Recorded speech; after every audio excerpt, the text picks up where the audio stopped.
Okay, let's see. There should be sound, and there should be me. Ooh, I look awfully dark. Hi. Welcome to 52 Miniatures. My name is Alex, and this is a live stream. And I should probably go fiddle my camera a little bit and make sure things are a bit brighter. Let's just see how everything else looks. Ooh, look. Coffee. All right, give me a sec.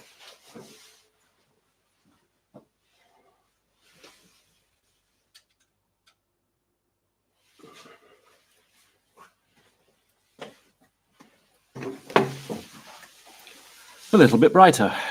Good morning, Mark from Montana. I mean, good evening and good night. Felix, how are you doing? Nice to catch you as well. Adrian, good morning. Putting the grim into the morning at the minute, dark, yes. It's early, all right. Good morning, Beer. How are you doing? So this is an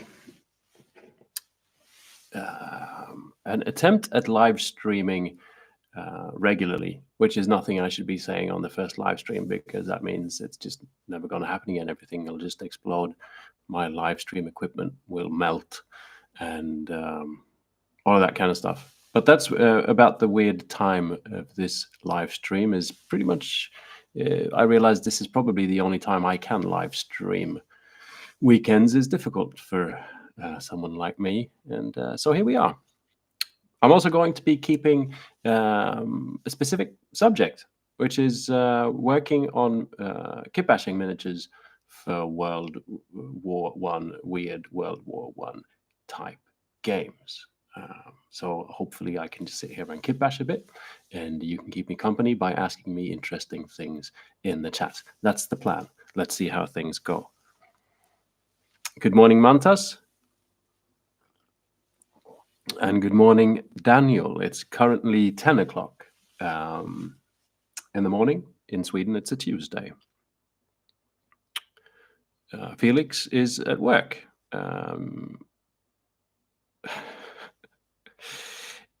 I hope you get some work done then. My work is kitbashing, which makes my work probably better than your work. Admittedly, I don't know what you work with. Hello, Paulie. Adrian, yes, you have to ask interesting things. The bad thing or the good thing about streams like this is that as soon as you start actually doing something, like I start doing things, talking about kitbashing and stuff like that, then everyone stops writing things in the chat. And after about 10 minutes, things start to just get a little bit awkward, you know.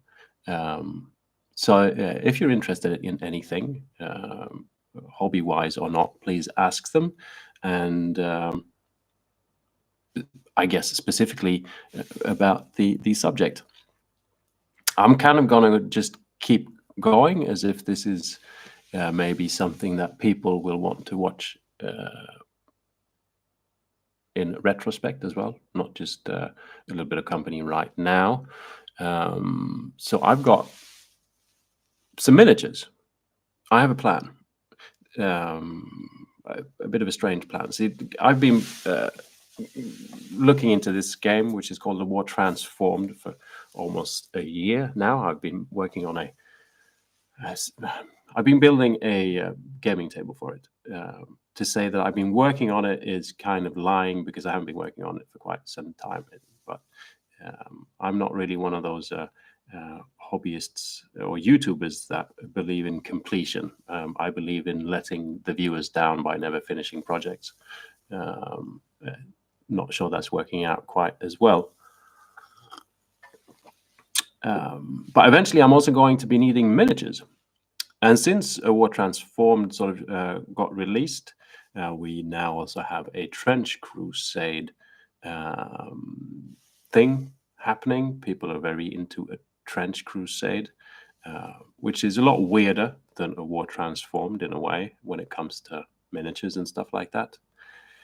A War Transformed is more like there was a regular sort of World War I, and then some weird things happened.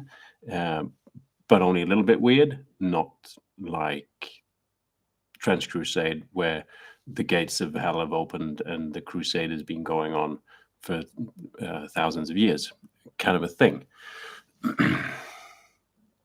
There's also other weird World War I games.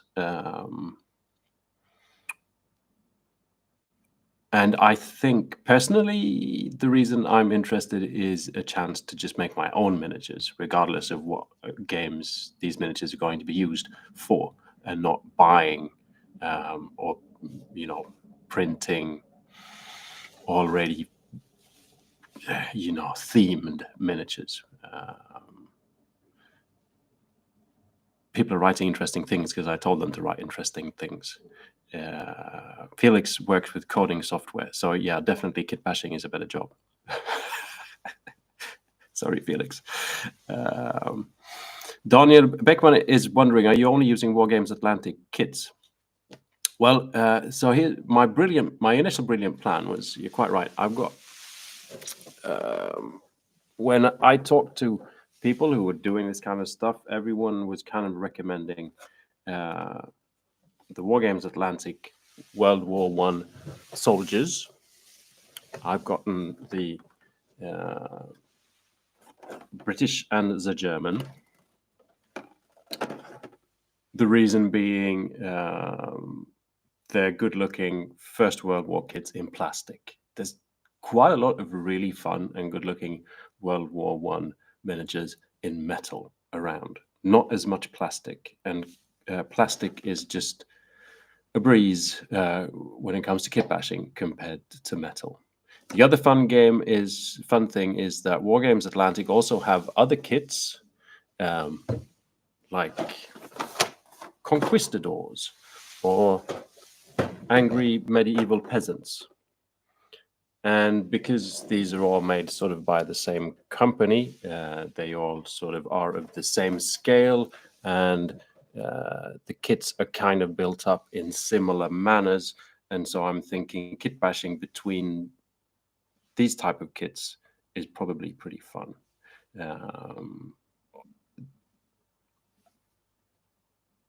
Am I only going to stick to Wargames Atlantic? Probably not.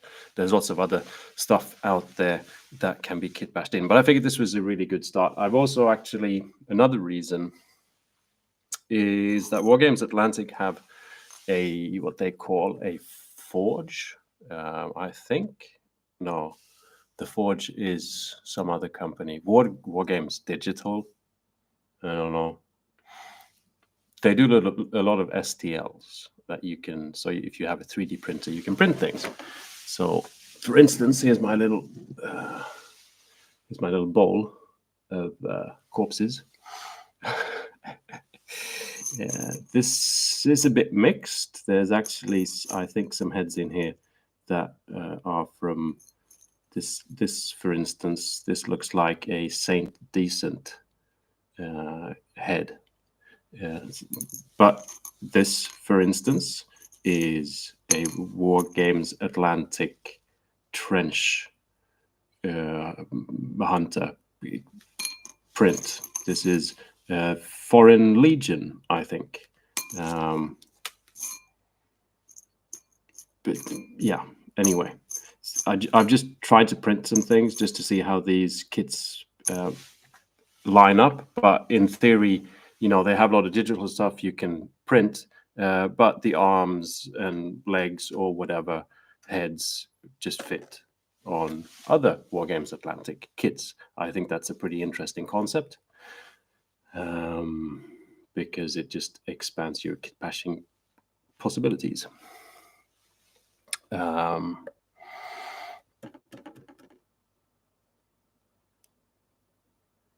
Mark says, I've been sort of bogged down with my World War I project, no painting at the moment, so it's extremely tedious.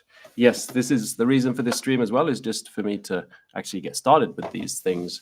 And normally that means I want to make videos on it, so I kind of sometimes I keep things off because I think this should be in a video, and then I don't have time to make the video because I'm making other videos, and then a project gets stalled.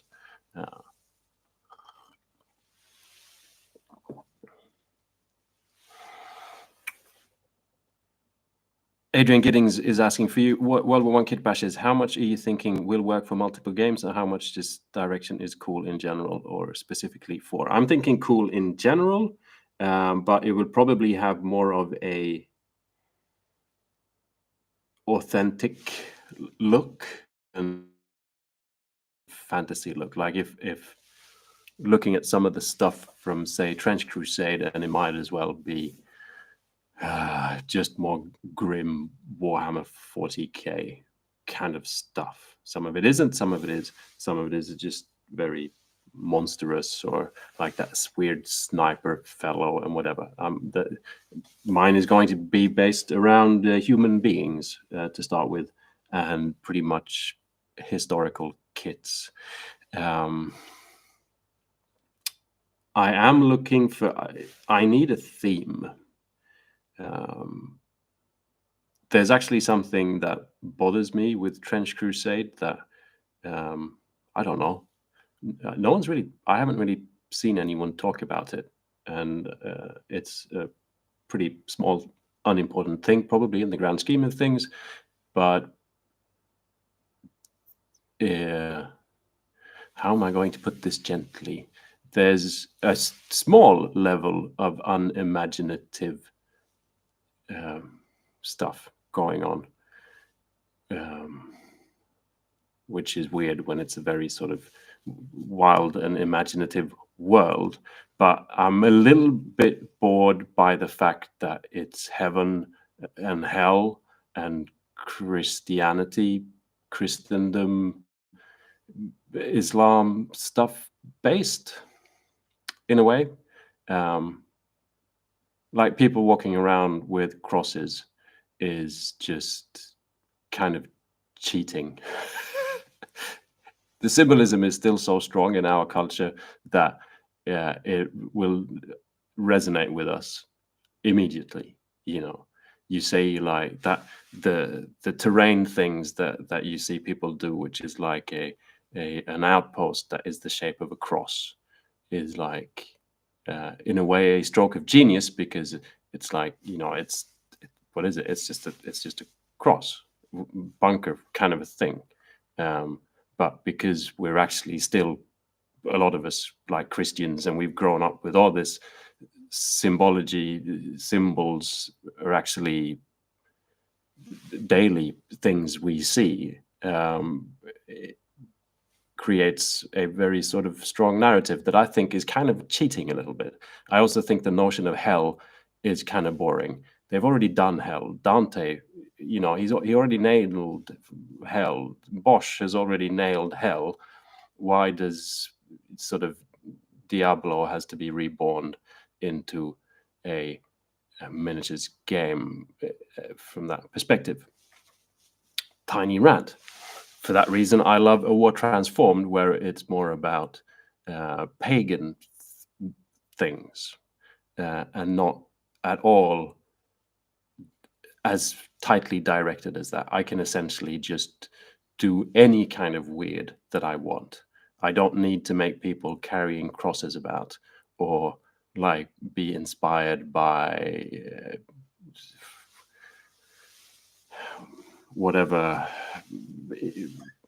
ritual some hardcore Catholics will do during Easter. So, for instance, I could have a Wicker Man inspired army, or I could have a pagan god inspired army, or just regular kind of weird witch that worships nature inspired army. And so I feel freer about that than just doing a really extended version of the Spanish Inquisition, pretty much. And so I need to find my own theme. What I have been thinking is I have a lot of, obviously, Stormcast bits. And A War Transformed is, in the book, there's quite a bit about worshipping like the moon or beasts and like really old-timey magic. And so I was thinking maybe I could do some kind of a moon goddess that these troops are worshipping. And the shape of that moon goddess is obviously a Stormcast head. So I could build like shrines that they're carrying around and use some like Stormcast head bits or whatever. So that's an idea that I've been pondering.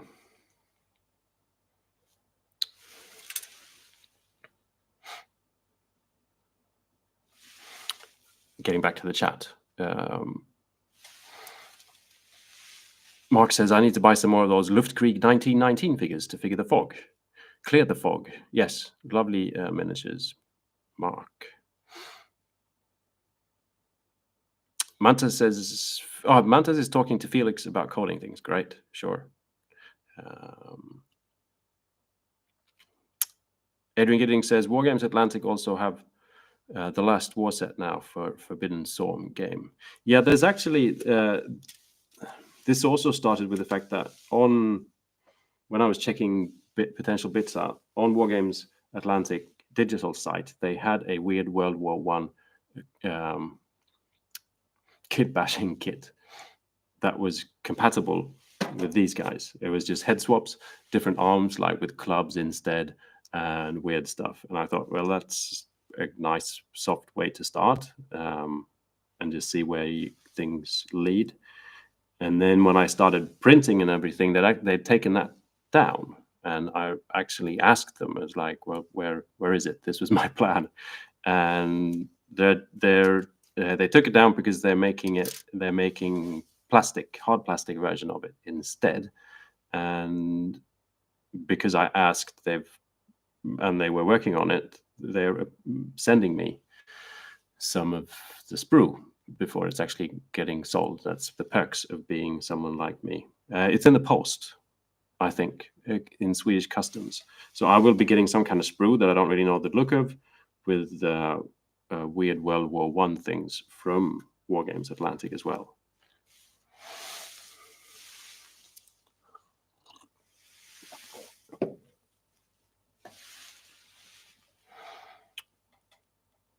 Eric says, damn bro is dressed to the nine to paint.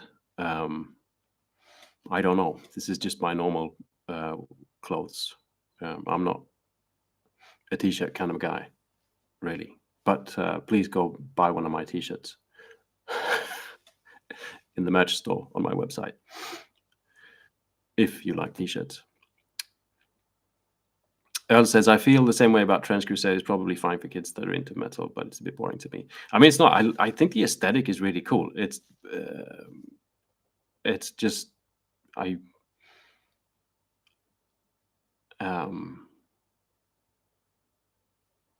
yeah.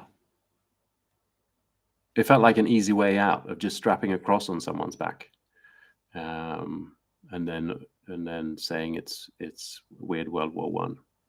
It's a lot more tricky trying to figure out what I'm supposed to be strapping on the back. Something I really think, like, because the miniatures are really, really cool. Like, I love the sculpts and everything. The concept is great. I'd love to see a world where everyone played Trench Crusade instead of Warhammer 40k, just because it's a fun thing to say. But I just want to challenge myself and figure out a different idea for a story for my warband. Let's call it that, instead of going with something that already exists, because that's more the kind of stuff that I enjoy doing. Something I think is really cool. There's a miniature. I think I've mainly looked at the art of, like, is it called a bomb witch or something like that? So it's a witch, and she holds a bomb like this, and the entire image is just so cool. And I definitely want to feature bombs. Like, isn't it fun with, you have your just regular kind of First World War fella like this, and then on the back you've strapped on a huge bomb, because why not? And so I need to make bombs or find bombs. I'm thinking I should be able to make bombs, but I need to buy some beads. If I can find bomb-shaped beads, and then just maybe cut out some, whatever the wings on a bomb is called, I think that would be pretty cool.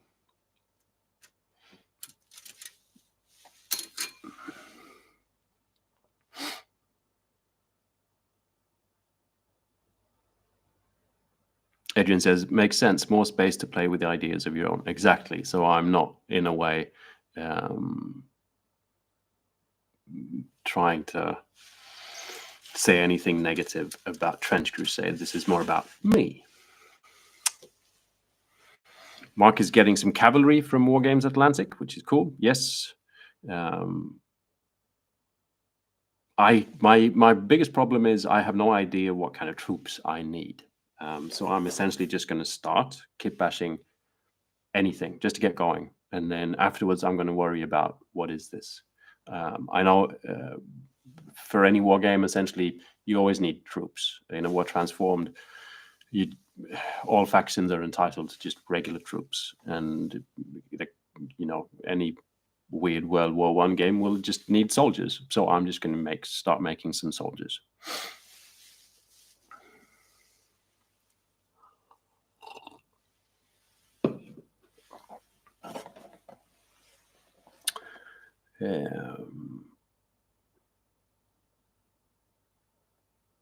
Felix says, my sons would be game for a game board, but we don't have the space in the flat. Yeah, that's a completely different story, but as it seems, not as it seems, the hard cold fact is I need to leave the bunker because my landlady is not going to be a landlady anymore, which is a fact I'm just kind of currently ignoring. But in theory, I think I have about 3 months to find a new spot. So the question is if my gaming table will fit in the new spot. But I'm just kind of ignoring moving all this because that's going to be a hassle. Good morning, Robin from Schopenhauer. Good morning, the Neon Caster.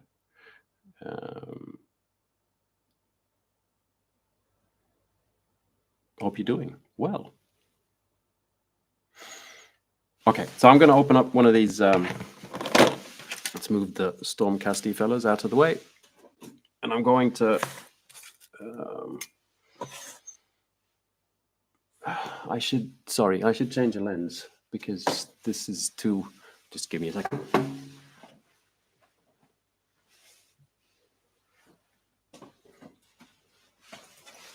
Look, I found another one. I realize I'm probably wearing the wrong shirt because this makes noises every time I move. It's like ghost sounds.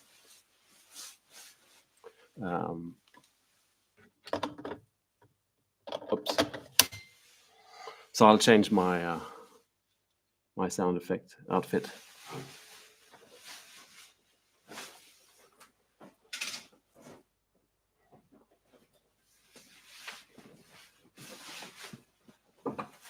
There we are. Better.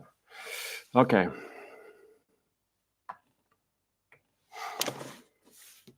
Look at that. So this is the British. We have a kit of British. I never actually looked inside one of these. There's lots. Are these completely identical? No. Two different types of sprue. Lovely gas mask heads. We've got heads with caps. We've got heads with helmets with cloth on them. We've got safari helmets, and we've got the regular sort of whatever a stand. I know nothing about stuff, you know. Historical interested people will say, oh, that's Mark 9 helmet or something. It's just a standard helmet. And there's miniatures. Standing up, running. There's guns, there's revolvers, there's grenades, there's canteens or something.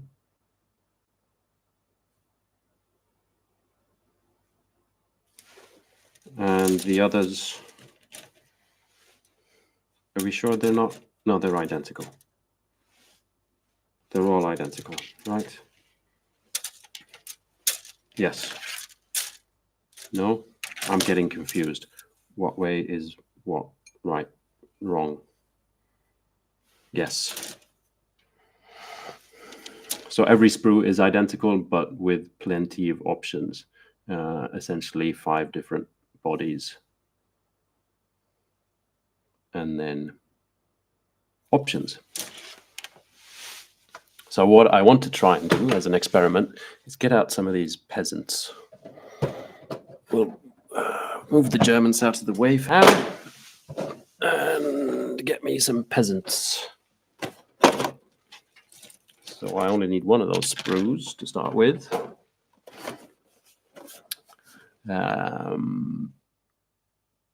Jim, hello, Jim says, I already played the last war, but I'm going in on Trench Crusade 2. Interested to see how the Atlantic bits can be used to kitbash for meal-focused minis. Yeah. That's why you get the peasants. Because they've got, like, clubs and stuff. I almost got Vikings.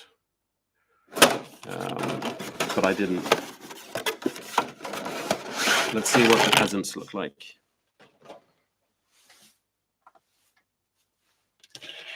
So is this also all the same? That's the same.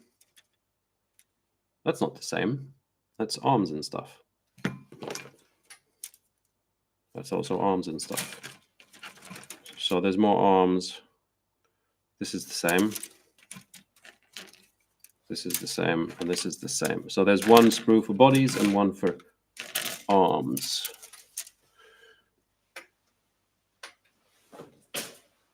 And so here we've got, these are actually divided into lower body and upper body, which these sprues are newer, I know. Maybe also just because it would be more difficult with this kind of a uniform to do upper and lower body, whereas with the peasants, they can just look any old ragged kind of a peasant. See, this is a pretty good weird World War I weapon, right? Or we got just your knife or your axe, at least in my book. But I'm also very interested about these heads. See, there's a fellow with the. Can you see that? Wait, I'll change a bit of focus here. These are pretty grim-looking fellas, like that guy. See? Yeah. Okay. So let's see if we can fit. Where's my bases? On it. I need a base. I bought some. Apologies all around, but I bought some Green Stuff World bases because that's what was in. You can fire me later. This is a standard 25 mil bases. It feels like infantry is always kind of on a 25 mil base.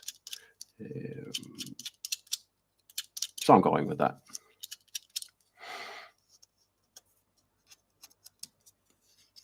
Hello, Lamore. Hello from Japan. I've been working on some Wargames Atlantic French infantry for World War I. Yes, there is a plastic box for French infantry as well, isn't there? I can't remember now. I've got the British and the German. I'm going to turn the British into kind of peasants and maybe turn the Germans into kind of conquistadors. Not entirely sure. One of the difficult things about kitbashing, one of the reasons I'm at least going to start, see what I can do with historical plastic kits, is the whole scale thing. Because essentially these are small. I know this is a weird comparison because, for instance, Stormcast are supposed to be really huge people. But if we take one of my test painting minis here, this is actually even a female Stormcast, so it's one of the smaller Stormcast sculpts. And then we put it next to this 28mm First World War historic figure from Wargames Atlantic, and there is a slight discrepancy.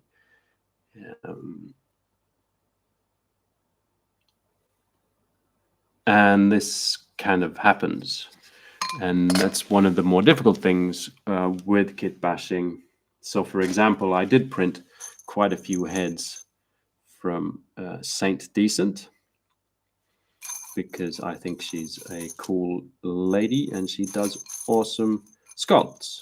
So, for instance, I'll show you two of them here. I probably need to see that, for instance, is a very cool head. It's like a medieval helmet with a bit of a gas mask tube on. Here's like a conquistador's helmet, but with the gas mask on. These have actually printed, I think, 10 or 20% less than the size that they should be, just to try how that works. I should have written that down because now I can't remember.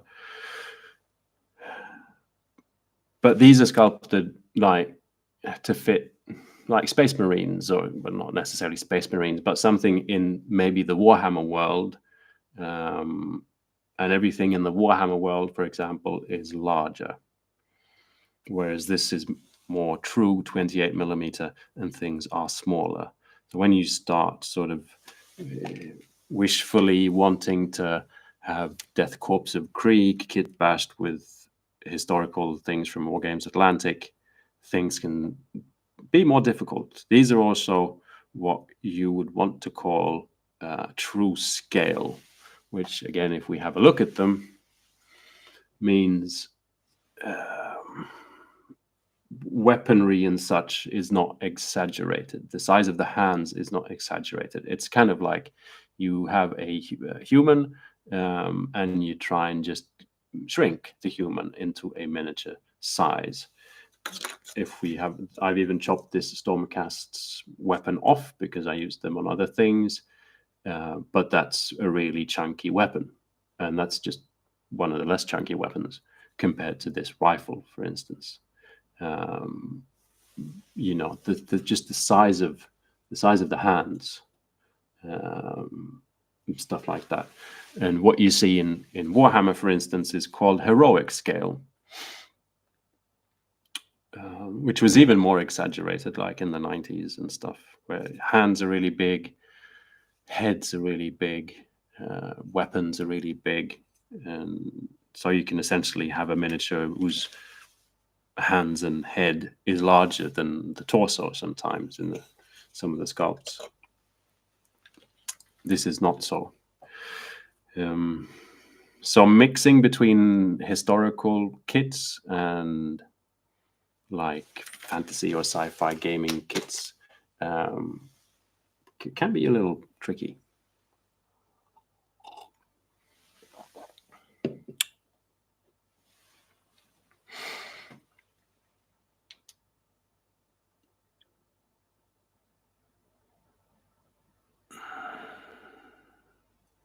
Al Grayman says there's a World War I Russian box as well, and Mark says Russian Cossacks would be cool. Yes, and at least in a War Transform, the Russian faction I think is one of the cooler factions, and is I believe one of the few factions that can be almost all cavalry. Okay, so I'm just gonna snip some. Can't really see what's in focus, but I'm sure. Let's just grab one of these.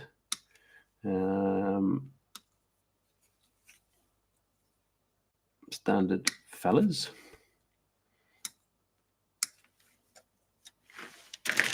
Now these guys already have a little mini base on them, which is a little annoying when you glue them on this large base, because you get this little sort of raised bump that you'll need to cover with something around it to make it kind of level. I guess the good thing is it's easy assembly. Like you can just dabble on some glue and let it sit, and it stands there on its own, instead of you having to hold it the tiny little feet like this for edges and wait for the glue to stick. When printed, like I said, I printed things, then you can actually choose to print without. I think these are really cool. These are supposed to be French Foreign Legion, I think. I think the style of them is nice. So I'm going to need to mix in some of those.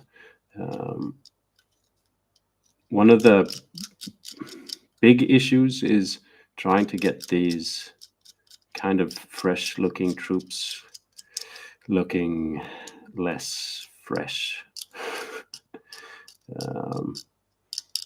Now I'm just gonna start, because I need to start, and then I can worry about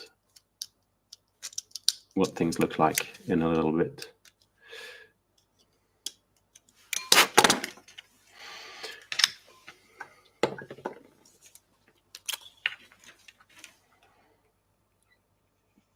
But often with historical miniatures, they kind of look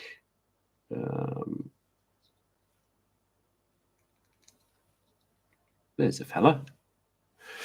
Often with historical kits, all the minis in the box look like they're fresh out of recruitment.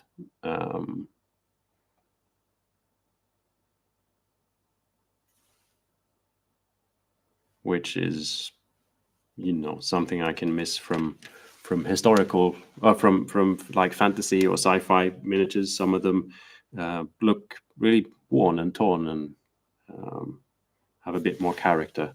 This is just, you know, fresh conscripts.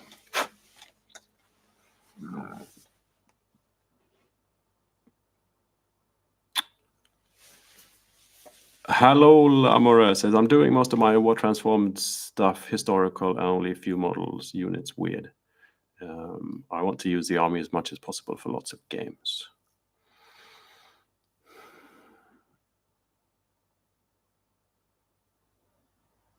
See, here's the stuff that I don't really know or pay attention to. Some of the rifles have been bolt pulled back because they're waiting to be reloaded. There's arms with magazines for the Brits, if I remember correctly. Maybe so.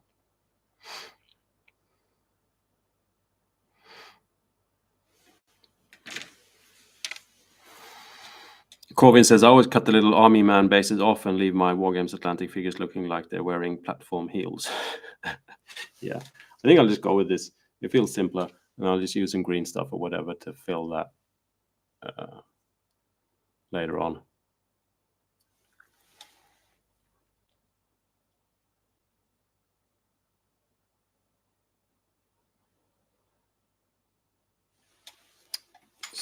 what I'm interested in now, if I can just grab one of these peasant heads.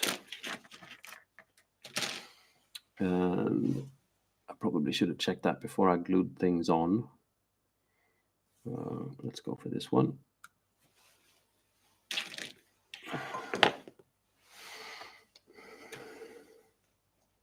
I should probably change the lens again. Excuse me.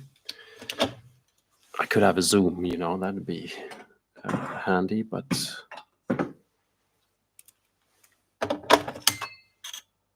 wouldn't make as fun a noise.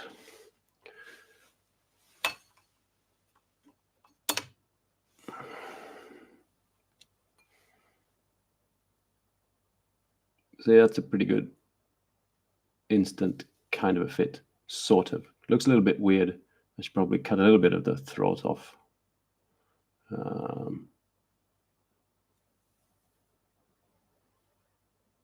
But it's still kind of fun looking.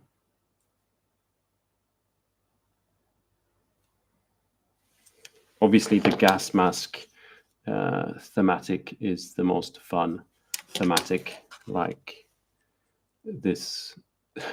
Oops, that needs to get cut. This will obviously, straight off the bat, look a lot more weird. Don't know if I can cut this resin without chopping off the... Yeah, it works well. Just don't want to chop that canister off.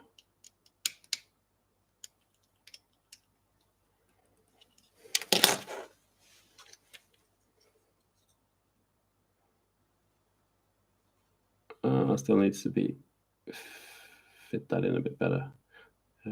It's always difficult with helmeted heads because the look of what's actually like this would, in theory, be probably the right size, because obviously a head needs to fit inside the helmet. But it's pretty common, at least in miniatures, that to get like what we think looks aesthetically nice, a head without a helmet or a head with a helmet on is usually about the same size, even though it then makes no sense, as in how would you fit the helmet on that head? It would be really large. Yeah. But anyway, I'm going to go with this peasant fella. Hello, Ramirez. How are you doing?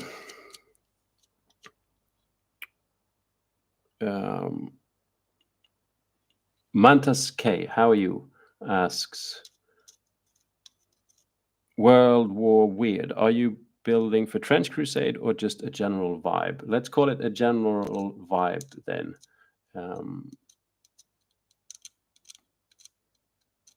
I'm personally mainly been looking into a game called War Transformed, which is another weird World War I game, which is not as weird as Trench Crusade in a sense. I guess saying that this is for Trench Crusade would be depending on what kind of Trench Crusade, because there's obviously like demons and weird creatures from hell and whatnot, and that's not what I'm kitbashing. I'm kitbashing the troops, human troops. So this could be human troops for Trench Crusade if one wants, or any other sort of weird World War I game, I guess. I mean, other issues are obviously depending on how hardcore one is about what weird World War I game one is playing. For example, the one that I've been looking into is more close to the First World War, and so weapons will be pretty much the same kind of weapons. Obviously, there's more. In the one I've been looking into, the world has changed, and so has like supply lines and what you can find. So there's not as much weapons around, and sometimes people improvise. Like my idea of maybe using conquistadors is like someone found a stash of you know, old weapons and chose to use them instead because, you know, their governments aren't sending them any new weapons and they don't have anything to fight with. And, you know, most of the fighting is going on in the trenches, and a good sword is better than a club. That kind of stuff. But if you look at Trench Crusade, obviously the weapons will just be like from a fantasy world kind of a thing as well.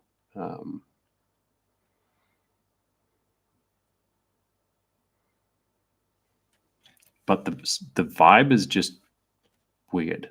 World War One, more than specifically Trench Crusade. Let's glue ahead on.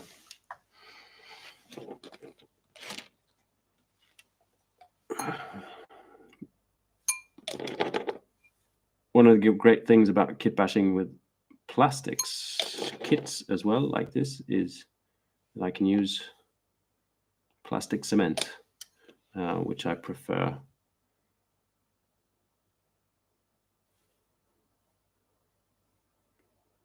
to super glue.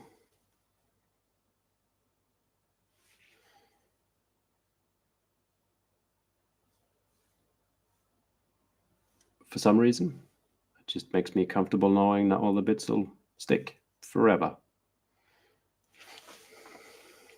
There's a head. I think one of the biggest, the biggest thing that I can do to make things weird is putting weird backpacks on.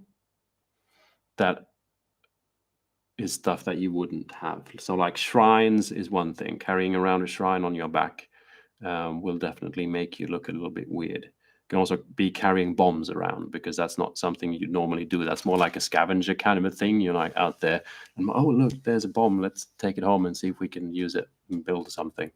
And you put it on your back and then you run back. So there's like a scavenging aspect that I think is kind of fun. And normally you wouldn't like run around and charging the enemy with a backpack on.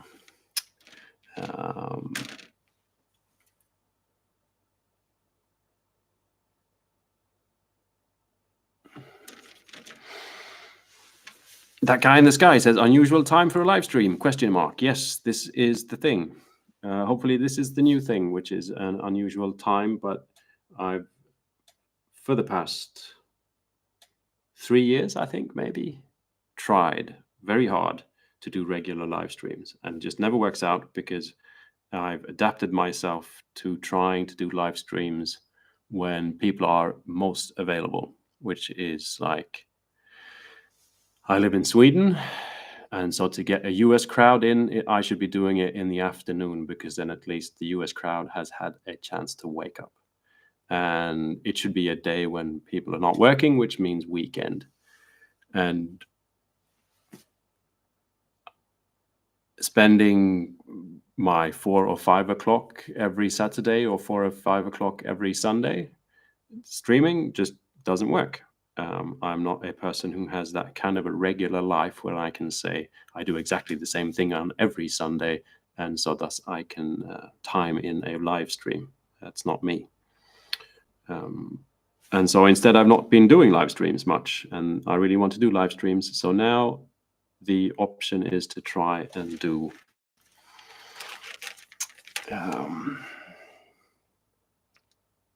live streams when I think I can do them regularly, which will be during the day in the middle of the week, Swedish time. Thus, the weirdness of the hour.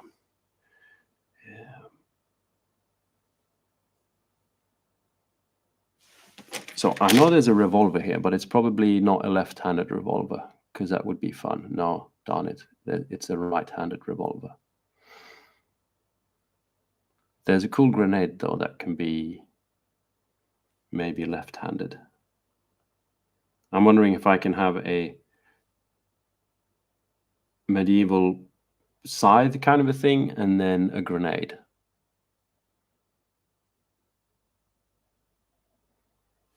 Let's cut out the medieval. See, this is what that one looks like. This is a typically not a proper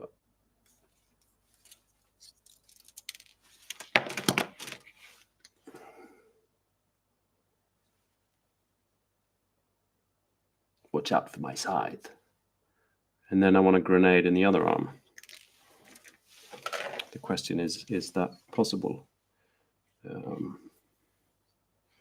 Is that the grenade? Do you think that's the grenade arm because that's the grenade? Would that be smart? More looks like holding a rifle kind of an arm. Which one is the throw a grenade arm? Which also should be left-handed. Oh dear. Or is holding... That's throwing a grenade, obviously with the right arm. I mean, it's the First World War, so everyone's right-handed and male, of course. I have printed female heads, obviously, because I'm me. They're in here somewhere.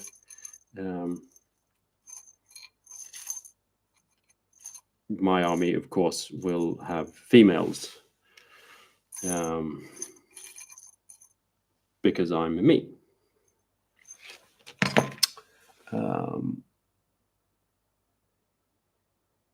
I can't.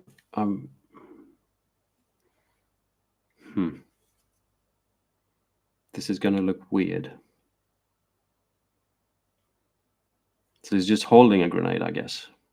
Anyway, let's glue on the side.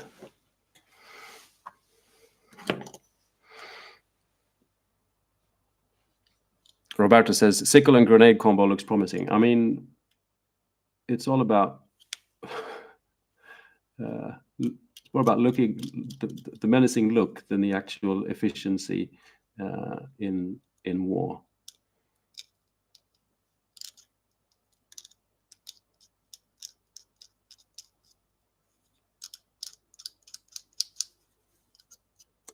And as I said, I don't really know what my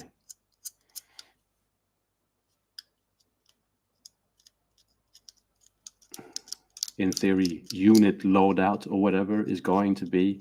I mean, hardly even know what game this is for.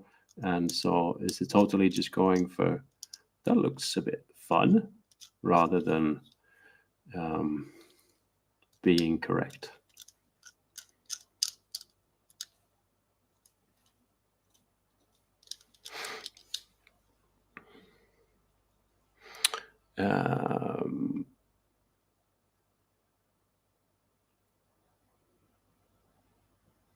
That guy in the sky said, wouldn't it be around 10 p.m. time to pull in the Yanks, etc.? Any road? Hope you keeping well, sir.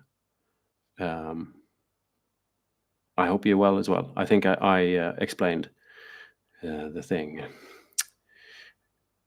Bia says, do you have any time period that particularly interested you, historically speaking, after the Roman-inspired Stormcast and now the World War I theme? I'm curious. It probably changes. Right now, I'm a little bit into pirates. I've been reading a few books about pirates and stuff. Kind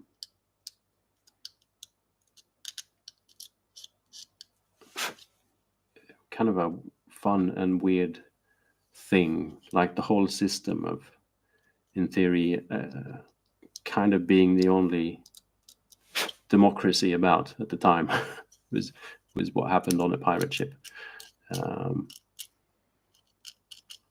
But I've always been fascinated by Roman history, I think.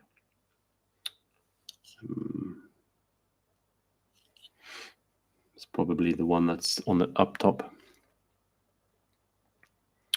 Ramirez said, did you see the Necromunda upgrade kit from the LVO reveals? This is perhaps what I'm most interested in Kitbashing. No, I haven't. I kind of, in retrospect, know that there was an LVO, which is Los Angeles something. No, Las Vegas Open or whatever. Las Vegas something.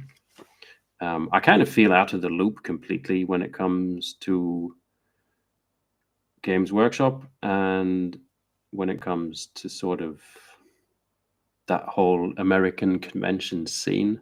I think I got a little bit an overdose. Maybe last year, when every single video that I watched on YouTube felt like it was an American YouTuber creator doing stuff from an American convention, and then I was hoping for maybe, well, are the German creators not going to the German conventions, or are the English creators not going to the English conventions?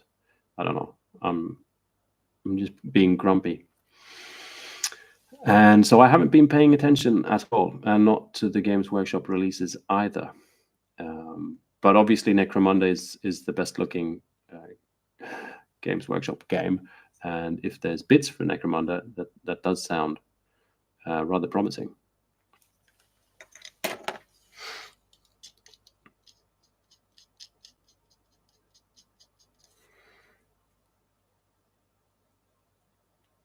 Corvin says, the kids have more arms and hands than you'll need. You can just grab any appropriate looking arm, really. Yeah, obviously there's tons of stuff. I was just trying to imagine what hand like the grenade would. Is this actually a...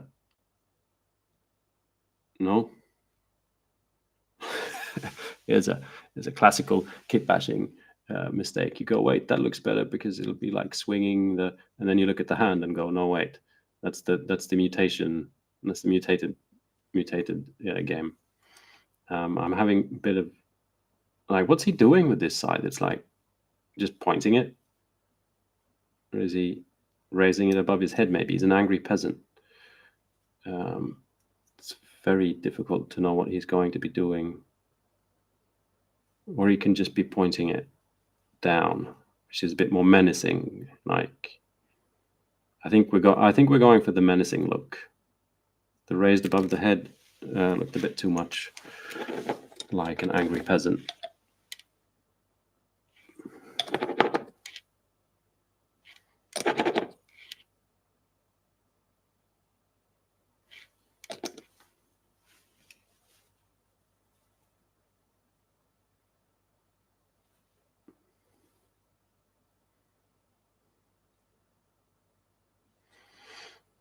It's pretty menacing. Now, so this is an arm from a peasant's kit glued on, and a head from a peasant kit glued onto a body of a First World War fella. As you can see, there's not really any problem doing that kind of... I mean, so this is the child's play of kit bashing. It's because the kits are work so well together. And they're designed by the same company and all that. More challenging kit bashing is actually using bits from, you know,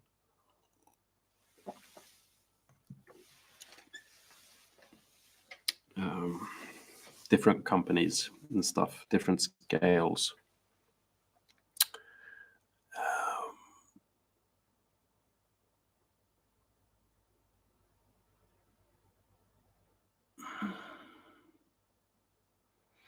Jamie, Druid with a machine gun is almost a rare old Games Workshop sculpt, but not quite. Yes, Druid with a machine gun is kind of, I think that's probably the vibe. First World War Druid. Hello, Chris. How you doing? Quite fun. I just mashed up some Wargames Atlantic World War I Germans and head sculpts from Sludge and tackled on a few loose pieces of Frostgrave Cultist. Yeah, I've been thinking about the Frostgrave Cultists as well. That's a good idea.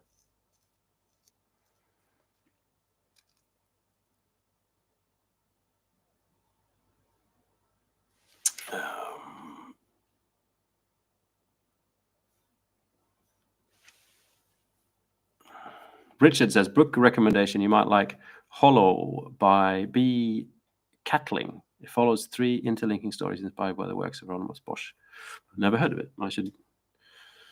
Can I screenshot this? Thank you, Apple. And then can I send that as a text message to myself? Maybe. Messages. To Alex. Do I exist in my own? No. I have to write my own number. Send. I said activate. Thank you, Mr. Spock.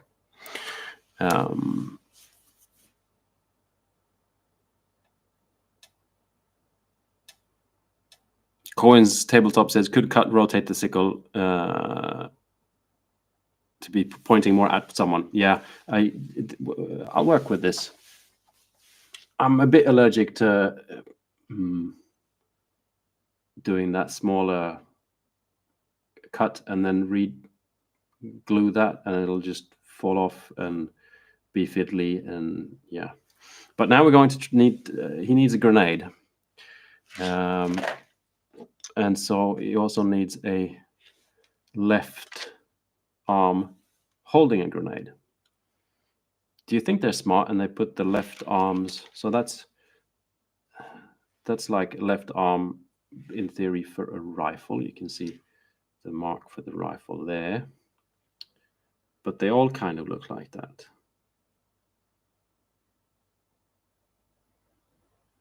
I'm confused. And so maybe, what would that look like? Is that how you hold a grenade? Maybe. Let's try. I'm going to need some kind of bits box for these bits later as well, because once you start chopping things off and you realize this doesn't fit, it's always good to pop it in something that fits. Is that how you nonchalantly walk around with a grenade? I don't think so. That looks weird. Whoops.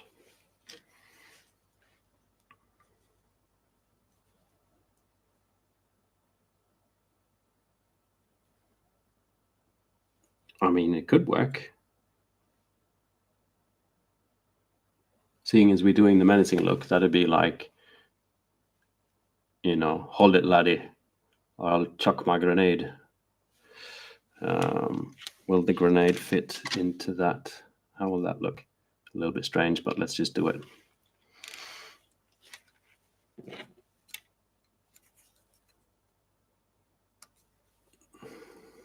I love the spiky grenades.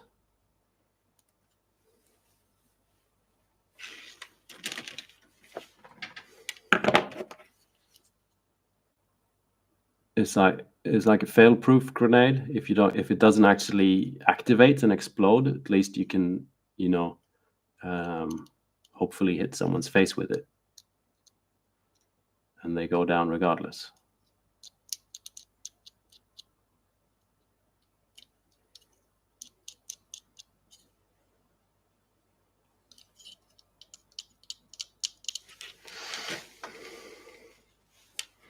Good morning, Alison. How are you doing? Nice to see you. And good morning, Derek's Room.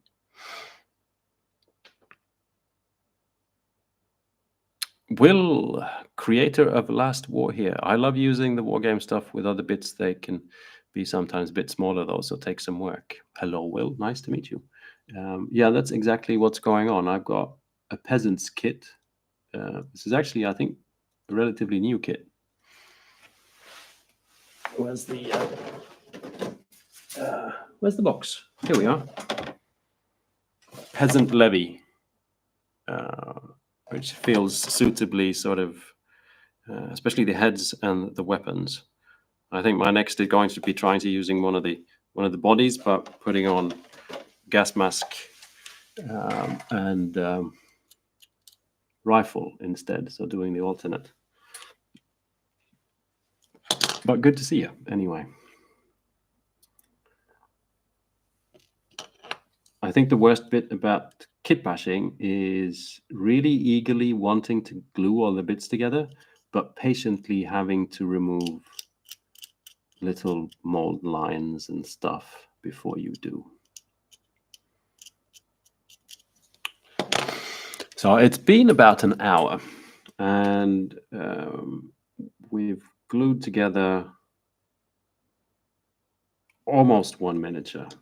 So say top speed is 2 miniatures per stream. That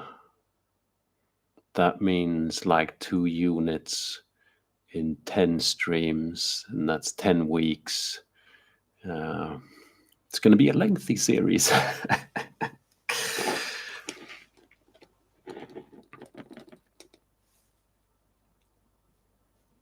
Will says peasants are a lovely kit, to be fair. It's a great kit. I'm also waiting, apparently, in the post, because when I was starting to do this in my head, which is usually where my projects tend to start, I was also checking the digital. Like, I've been 3D printing stuff from Wargames Atlantic, and they had a weird World War I's sort of, I should have used super glue for this, because that's not gonna, okay, I'm gonna have to be patient. Gluing the grenade into the hand. I'll have to leave that for a little bit. My voice turned into Barry White all of a sudden. I don't know why, but might as well roll with it. There we are. And they had a World War I conversions kit on the digital site. And so I was going to go in and I was going to print it, and it was gone. It was not there anymore. And I actually reached out to them, and they said that they're doing plastic sprues of it. And because I reached out and said, where is it gone? They're also kind enough to send it to me. It's like pre-production sprue, which should be in the post, which I'm excited to look at.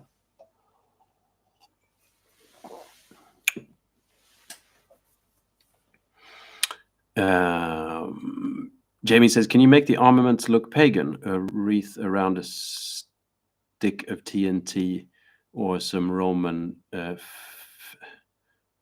faces? That's feces? That's a difficult word for me, Jamie, as part of the rifle. I mean, that's the next level of kitbashing, and I've been thinking about that as well. Like, being able to do more, strapping things on people means I want to be able to do straps, which means, should I be doing that with green stuff, or, as you said, just having a regular rifle and then putting decorations on it, like weird talismans and stuff.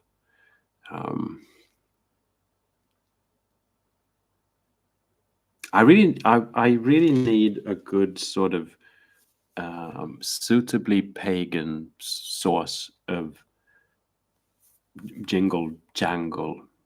Like, you walk into that shop where you can buy the look into the future glass ball and all the jewelry with like feathers and beads, and there is a lady that owns the store that most definitely has at least 15 cats, and I need that kind of a store, but in miniature form, so I can just go, oh, look, funny necklace, and glue stuff like that on there. That'd be good. Hello, Mr. Gatsby. Alison says, looking like the pacing is on brand for the 52 miniatures in 52 streams pace. Yes, always on brand, Alison, always on brand. It's because I am the brand and I'm slow. Will says they added that to the last war box set, which is where the production ones are now. Think plan is also to sell it separately. I think so too. I think that's the plan, and I think I'm getting some of those sprues. Mr. Gatsby, I'm well, thank you. It looks very productive and enjoyable start of the year for the channel. I hope so. I just wish there was more views, but doesn't one always? YouTube is annoying me at the moment.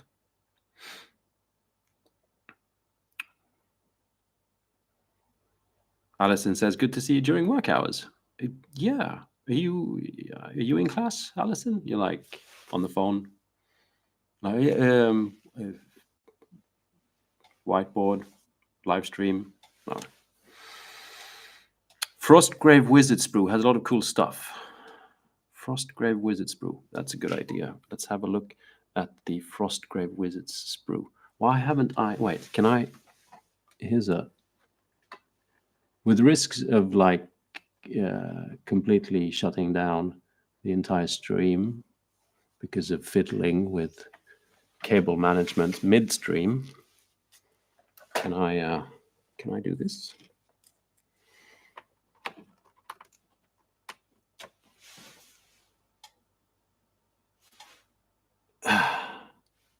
Everyone still there? You survived? There's been no interdimensional rifts in time-space continuum? Great. Let's have a look at Frostgrave. Wait, now you can probably see what I'm doing. Frostgrave. No, where did you go? Frostgrave Wizard. Sprue. Oh, looky here. Can I see that in a big picture, please? I don't consent. Go to somewhere else.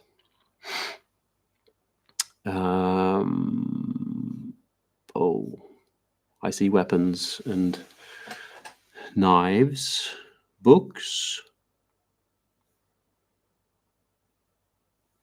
rat bones.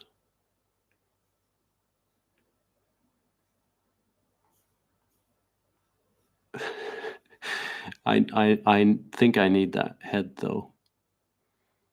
Feels like a Terry Pratchett wizard has entered my warband.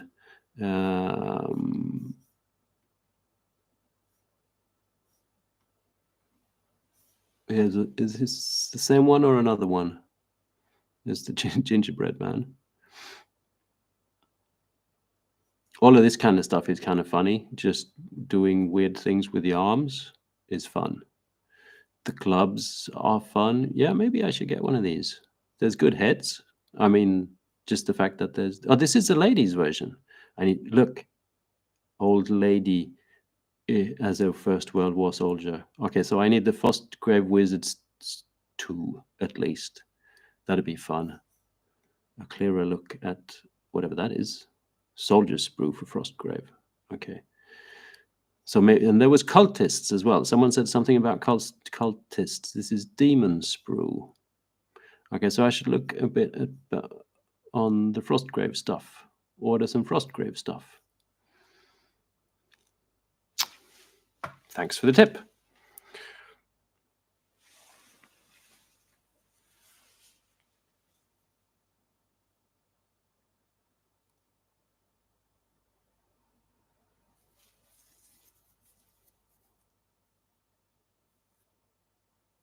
Corwin says the two kits are the female kits. Well, I like the females, so.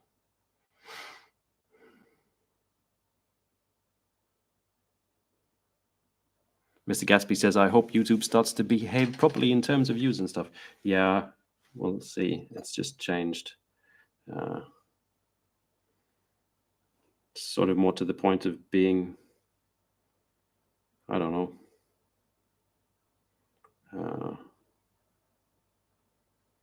I just get tired of the, you know, I made what I thought was a really nice video on lighting that I even went to a foreign country to film, and it's like really pretty looking, and there's actually some valuable information and using technical things and whatever. And I promise you, if I would have called it like something, because it was also sponsored by Redgrass Games, makes these lamps, and if I would have called it like the new Redgrass Games lamp, is it a scam?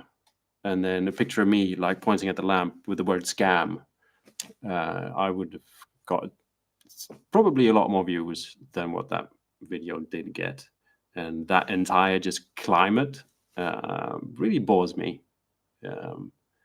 It's like a low mark in human social behavior. There we are. Let's talk about something else. Yeah.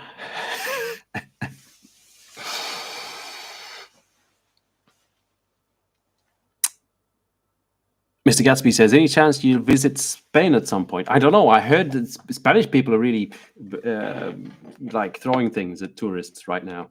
And so I'm going to wait. Just kidding.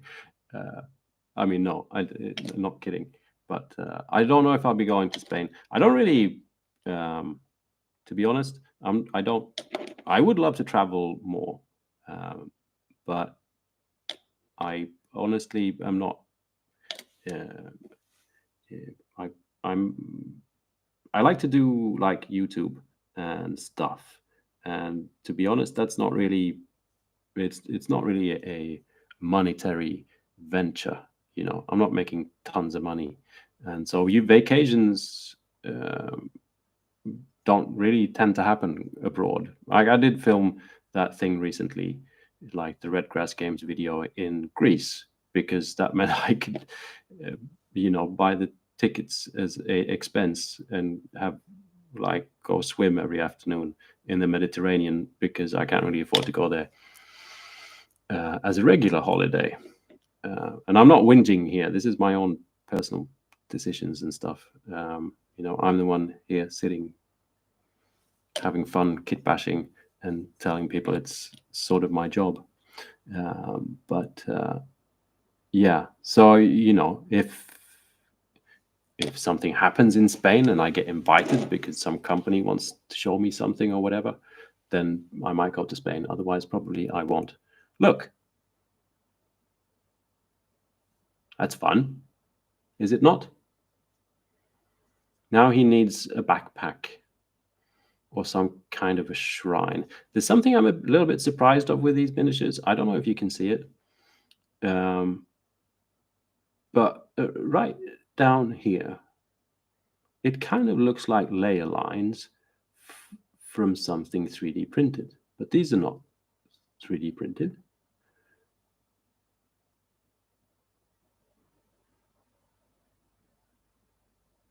Which is a bit weird. Anyway. One weird World War I soldier, but needs like something on the back. I have printed things, and I don't really know where they're from.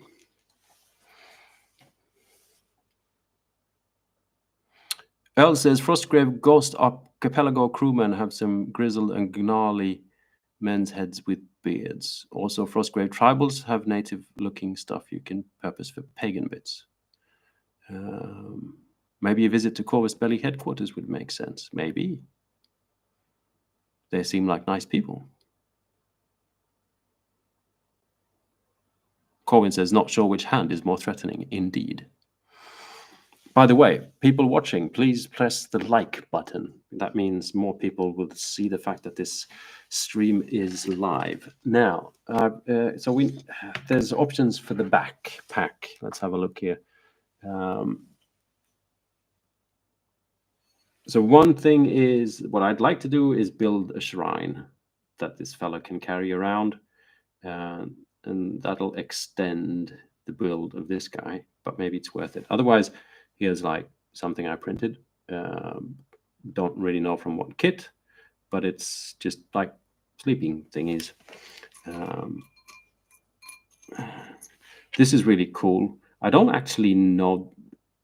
Maybe someone a bit more educated can tell me. But this came from like these kits, which were supposedly this is French Foreign Legion, but like during the same time as sort of First World War, I think, or maybe it was a bit earlier. And they have these gas tube things. And it makes me wonder, did they actually have like, why is this because of wandering around in the desert? Or is that like a water canister? Or maybe it's just a huge water thing. I don't know. But it's pretty cool looking. So, a fellow like this one, that would be a pretty cool, just weird backpack that doesn't make sense. I think that's the options right now I have for pre-produced backpacks, but I also kind of want to just build like a little shrine. I just don't really know how to do that. There's some other fun heads in here. Here's a, I don't know, random Scottish fella. Here's a lady First World War hat fella, lady. German trench thing.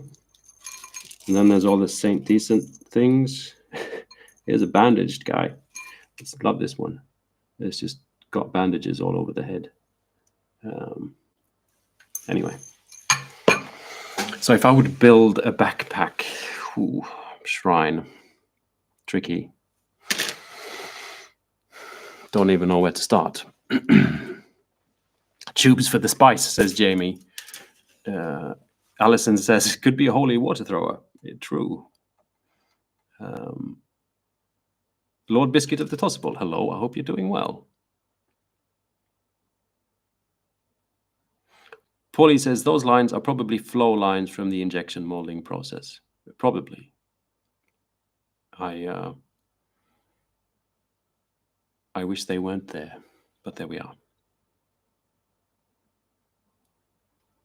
Cohen says, is it possible their masters are 3D printed? Many companies do that workflow these days. I know, that's what I was contemplating as well, but I can't. I can only see it in exactly that spot on the miniatures. And it also, yeah, nowhere else. Like, nowhere on the front, only on that little spot on the back.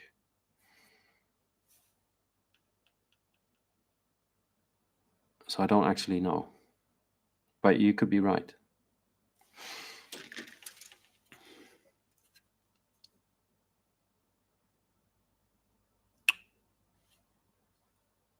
Okay, so let's try and build a weird little shrine out of Stormcast bits. It's going to be huge.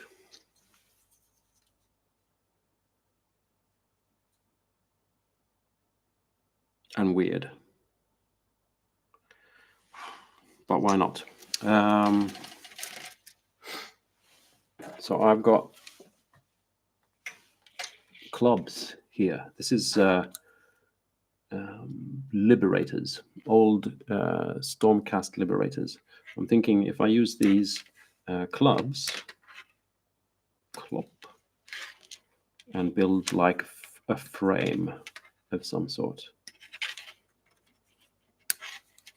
Seeing as these miniatures are discontinued and no longer supported by the, no, they're not, Liberators still exist, but this is old Liberators. But you see what I'm getting at here? We'll build like a frame thing. It's going to be a huge thing for this poor fella to carry around. So maybe I'll change my mind once it's done.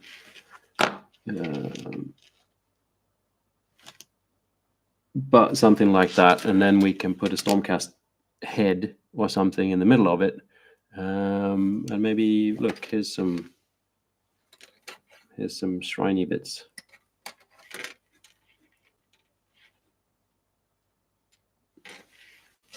It'll be like an ode to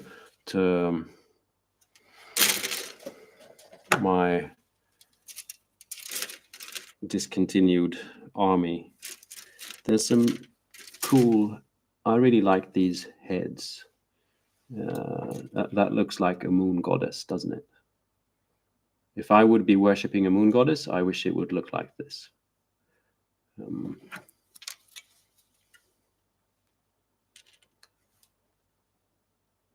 And so our little fellow with the scythe is now the keeper of the holy shrine, I think.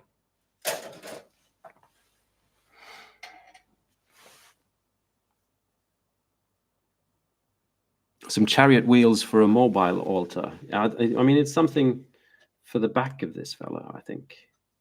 It's going to be huge. I don't know if this is a good idea, but I'll make the shrine, and then we can see if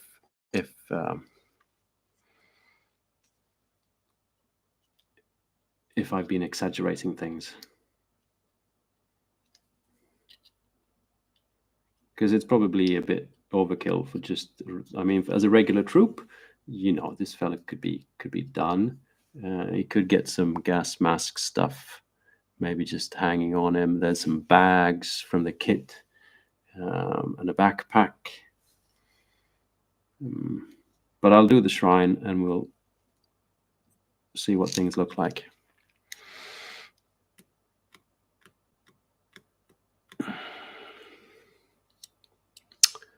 Lord Biscuit says, "Oh, I'd missed most of the scene so far. Is this all World War I inspired with the fantasy twist?" Yes, that's exactly what we're doing. That's the setting for this stream, and hopefully more to come. Pixel and Sounds, hello from Australia. Have never caught a live stream before. Thank you for your videos. I love your thoughtful, calming approach to your videos and the hobby. Well, I appreciate it, Pixel and Sounds, and welcome to the live stream.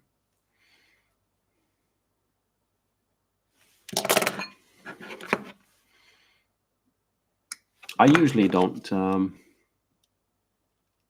do things during my live streams, just sit and talk. But this is the new me, and I'm doing things. I don't know if it's a benefit to, you know, will it bring forth world peace? Probably not. But at least maybe I get a few miniatures kit bashed out of it.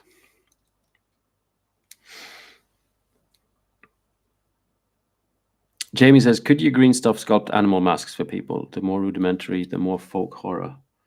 That's also a good idea, but a very scary idea, Jamie. I totally get what you mean.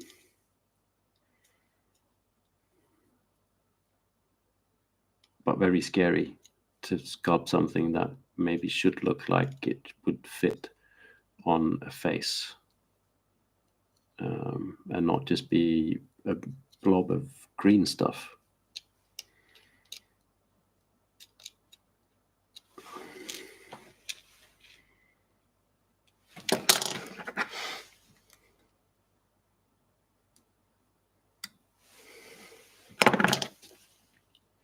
So, I mean, one option for a war transformed, for example, is that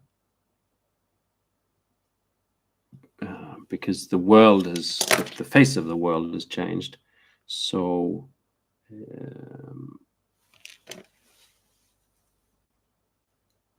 for one example, one more specific example, most of the fighting in theory takes place on something called the Doggerland Front, which is in our real world right now. The Doggerland is under the sea, sort of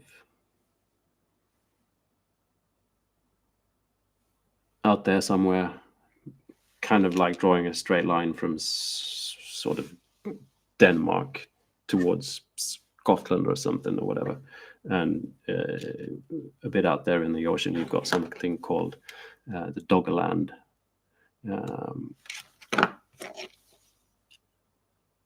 And what's happened is that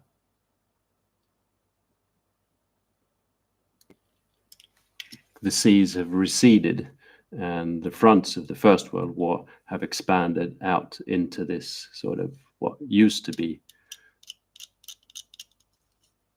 the sea and is now just the sea floor that's been turned into a new terrain for people to fight the war in. And so something one can add to this narrative is all the weird things that you can find down there, because it wasn't always covered with water. It's actually been, water levels have risen. Once upon a time, there was actually land there. And there's in real life, there's, you know, these stories of fishermen pulling up bits of mammoth and stuff, whatever. And so the idea of this World War I trench warfare battlefield, but there's like these huge skeletons of mammoths and old ships and rust, you know, all this debris and dirt and whatever.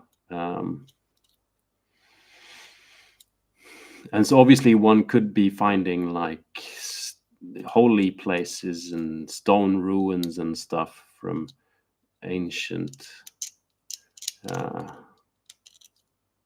civilizations. That's where maybe I'm thinking the moon goddess comes from, that I'm now building a shrine for my mini. Kaz says, I find your voice very relaxing while I'm working. It's annoying when you do it to yourself and like you slowly talk yourself to sleep and then you stop and then you wake up and it's like a constant just round and round and round. Just kidding.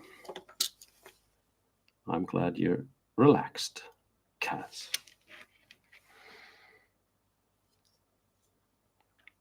Lord Biscuit says maybe something Germanic, Celtic, and Roman inspired. Yeah, so that was one idea. First was like they found should my First World War troops have found like a stash of Roman thingies?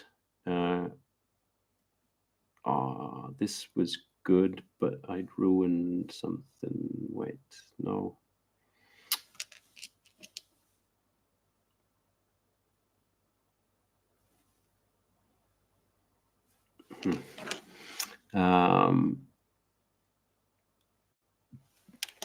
So I had an idea of like First World War troops. They found some Roman shields, and I could do head swaps for.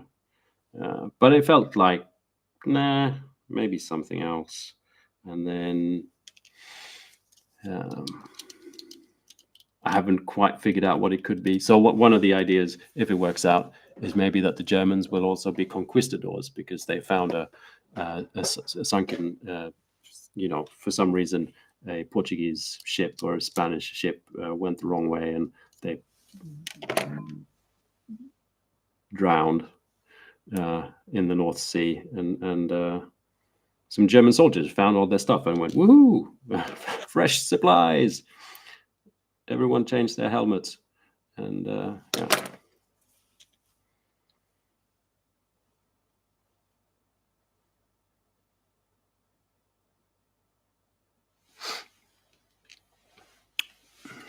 I need more coffee.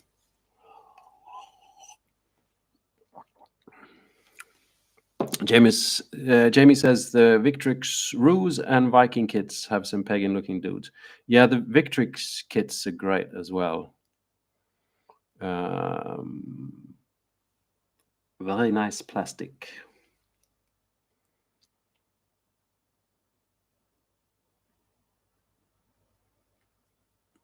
Lord Biscuit says the Egyptians were the only major power of its day to survive, and the Sea People was part of the reason Greek culture was so fractured. I don't want to do Egyptians. They dance funny.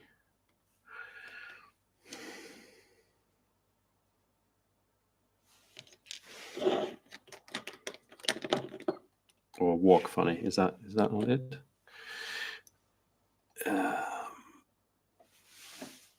Now you can't really see what I've been doing. I've just been trying to get these axes to sort of. This is not an axe. This is a hammer. Sorry. Sort of fit. Something like that. Whoops. No, stop. Sliding around.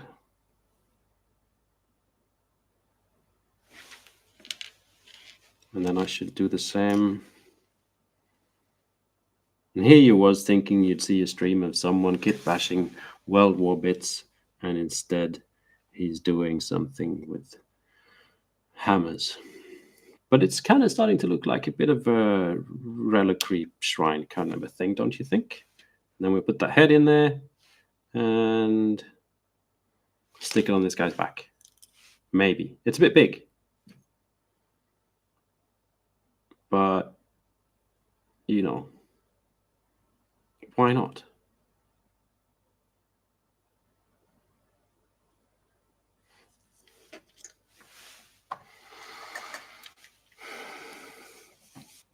All Things Fade says, would you stream playing any games, like playing miniature games? No, I don't think so. I don't think I have the ability to. My brain is not a good playing games brain. I very much need to focus when trying to play games because I have a very sort of unmathematical brain, is maybe what you could call it. And unfortunately, most miniature games are based on like numbers and dice and stuff. And so every time I play miniature games, I tend to have a bit of a sort of meltdown of brain functions. I still enjoy it. It's just that way. I could never concentrate on like trying to explain to anyone what's going on or like talk to people in the stream or stuff like that while I'm playing a game.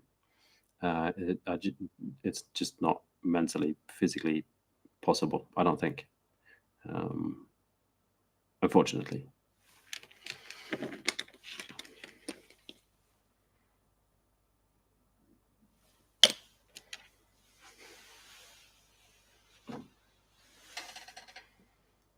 When you have too much glue on something, just find some, whatever you have lying around. It can be a plastic bag, and just put your spare glue on there and hope you never touch the plastic bag again. Oh no, I had some on my fingers. That's the downside of plastic cement, is you get some on your fingers and then you start making fingerprints all over the place. Okay. Al Grayman says, that's coming along brilliantly. Well, thank you. Adrian says, glad to have got some kitbashing done this stream, gluing back together the 6 zomb ghouls I dropped a book on yesterday. Stop dropping your books on your miniatures, Adrian. It's just not, yeah. David says, no backshrine is too big if you're really devoted, I guess. That's what I'm thinking as well. And then I mean, the difficult part is all that sort of makes things like this come together is like the fine, I can glue this onto the back, but then you kind of want some kind of straps that, go from the shrine to the miniature. That's stuff that I really need to practice. One thing you can kind of make stuff like that out of that I haven't tried much is metal foil. Like sometimes, if, for instance, if you buy an adult beverage of high alcohol content from, let's say, Scotland, and it has a cork that says plop, but before you can pull the cork out that says plop, it has like metal foil around it. If you get sort of the slightly more expensive kind, that stuff you can cut up and use and make like straps and stuff like that. I've just not got much experience with it, but maybe that's something that I should be. I don't know if I have any around here. I know I've been saving it. Not that I drink much, but there might be a few spare bits of. Okay, moving on.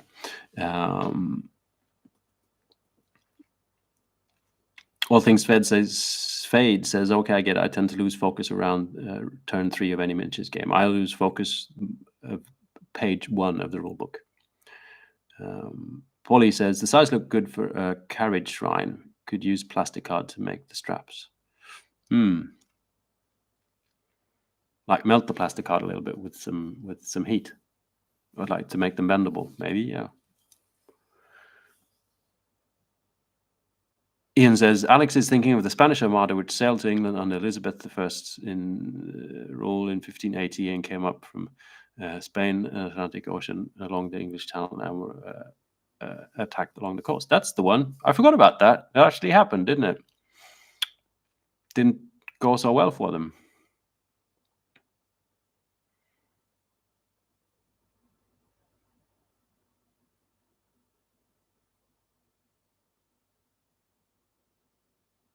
Earl says the rifles in the Brit kit should have straps on.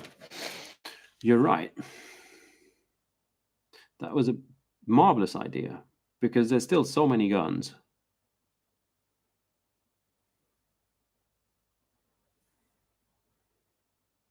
Huh. That could work.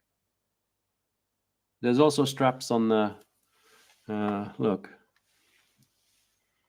So that, I mean, this strap and that strap could easily be put to, you know, hold the shrine up. But there's also these things, which is, I think that's the front of your gas mask. The actual sort of, I don't know what they actually had in there. Is that just carbon filters or something? Don't know. But so you had your little gas mask and you have your tube, and your tube goes into the little thingy that you had around your neck. So there's that kind of straps going as well. That was one of the best things I've heard today, Ian. I need to get just a little bit more coffee. I should make a sign that says, because I can do this, you know. I should have one for like, be right back making coffee or grabbing coffee. But if anyone shows up and asks what's going on, you can just type in the chat. I can type in the chat. I'm getting, how do I spell coffee? Be right back.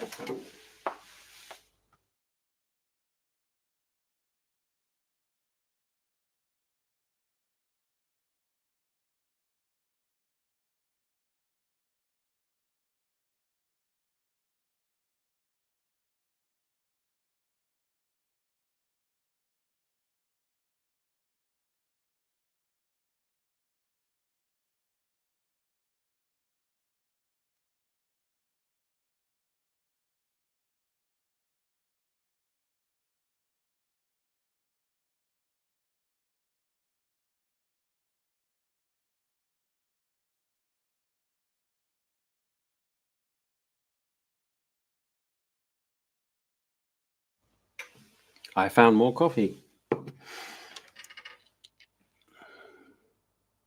Felix, good time to get lunch. What time is it? Is it lunch? Is it lunchtime? Should I stop streaming? Probably not. What is the time? Time flies. I should reasonably only stream for 2 hours or something, and then try and get proper work done. I should start making a new video. I also need to go to my accountant. I need to see the accountant, the wonderful wizarding accountant, so she can start working on my bookkeeping. Okay. I'm gluing things together, and how do I get that flat?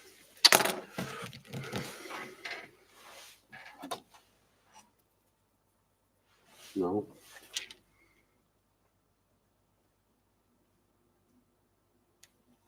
Sorry, folks, this might not be super entertaining, but I'm concentrating.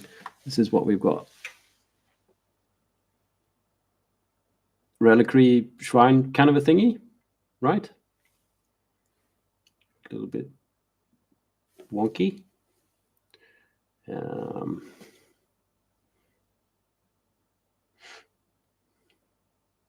But this puts the F into fun kitbashing, right? What you can do with old Stormcast bits.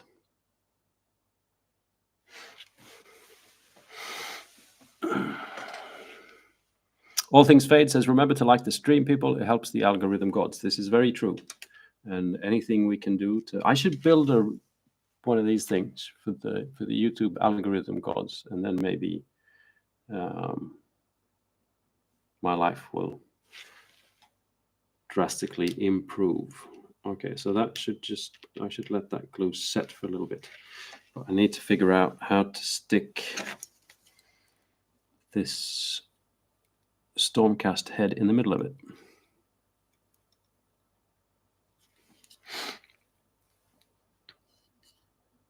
Polly says, so how do you take your coffee, Alex? I'm straight black kind of guy myself. I just drink black coffee, yes. I've been working as a freelancer for probably almost 20 years. And pretty early along, I learned that if I just accept that pretty terrible black coffee is what I'll be getting throughout my life, then that means I can always drink the coffee. Surprisingly amount of times you go somewhere and like, do you want a coffee? Yes. Sorry, there's no milk. And it tastes like someone's camel's behind. But, you know, that's all we got. For you, El Ultimato Dragon. Hello from Spain. How are you doing? And howdy troll painting minis. Roberto says, to me it's perfect. I'm even considering stealing your idea. I think that's one of the points why I'm here. And then we need to just get that Stormcast head in somehow. There is the possibility of adding one of these things. Feels maybe a little bit over top, but I could just cut that bit off and put it up there. Leave the papyrus thing dangling underneath, maybe. Don't know. But first the head. And let's see how this is for size. It's a pretty decent backpack.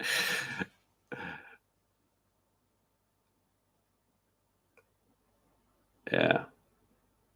That's not too bad, actually. That's looking suitably silly.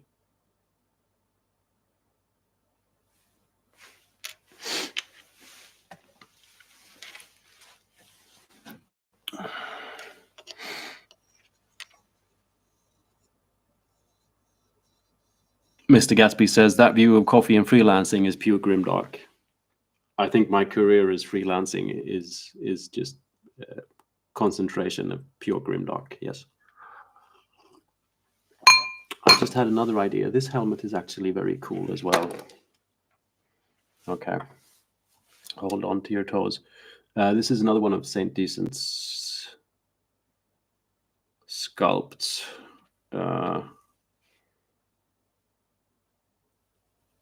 I believe that's pretty shrine friendly, don't you think?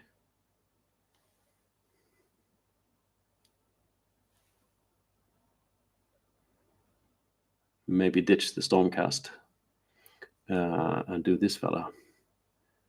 I could also try and chop some bits off and put it up top.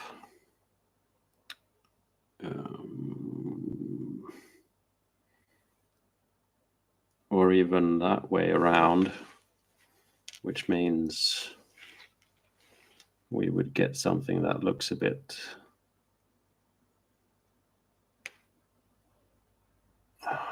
too much, maybe too much.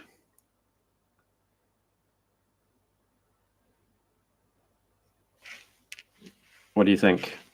Are we doing the Stormcast head or the St. Decent head?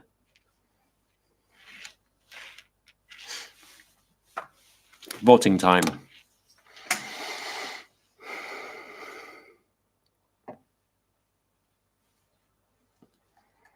Troll Painting Mini says, I actually ended up using some of those conquistadors combined with Frostgrave soldiers to make little Turnip 28 warband. That's a good idea.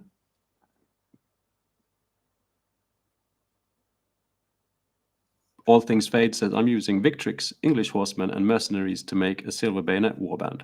Horses suck both in painting and kit bashing. Yeah. Where have I seen? I think that was actually on the Wargames Atlantic Digital, like STLs to print. They had I think they have First World War One horses with the gas masks on. Okay, everyone's saying Saint Decent's head. Let's see if I can chop some bits off without ruining it, because it's a little bit on the fragile side with these spikes.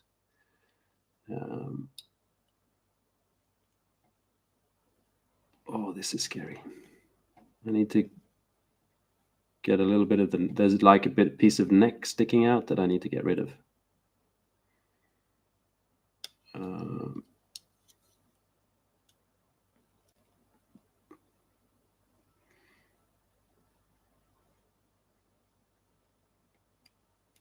I mean, I can always print a new one if this fails, but it would be cool to not have to do that. So I'm just trying to get rid of there's like a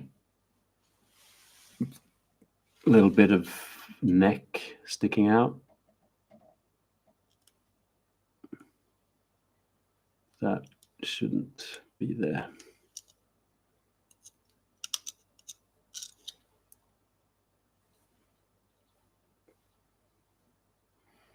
And then it looks like what's left, a little bit of a support.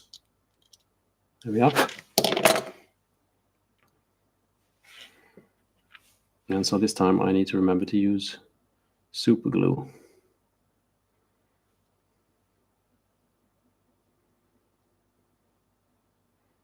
Okay, so that's pretty cool. The question is, should I scrape off a little bit of the back of that helmet so that it's more flush against the back of the soldier?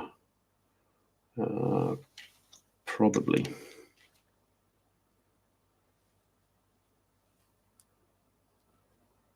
This is fiddly work.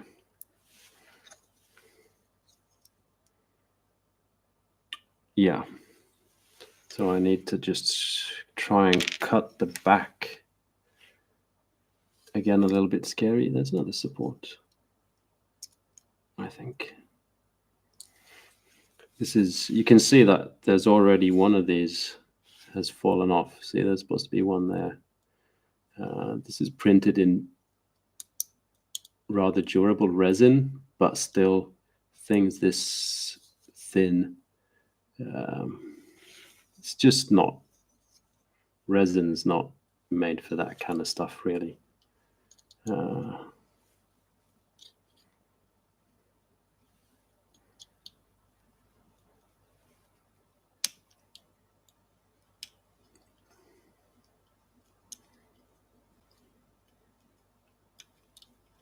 So right now I'm trying to not break things and not cut myself.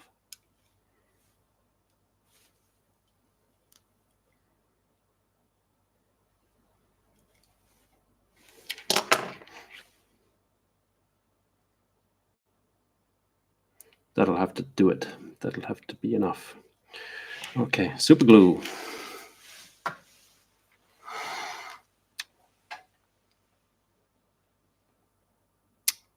Corwin's Tabletop says, all right, folks, got to call it one.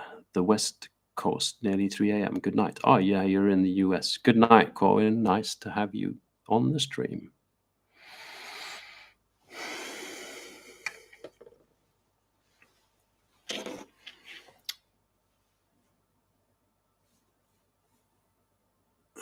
What side should I pick for up and what side should I pick for down?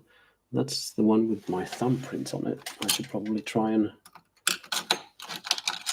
get rid of my thumbprint before gluing that delicate head on.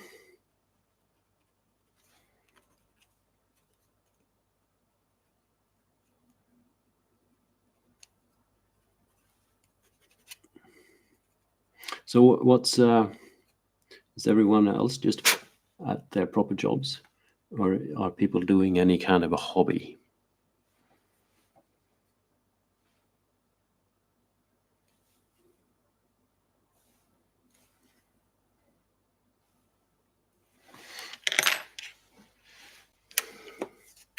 time to glue on a head.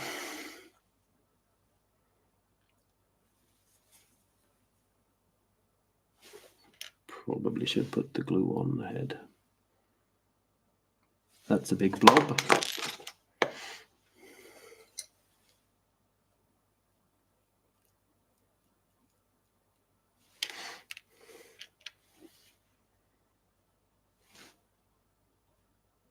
Wait, what did I say?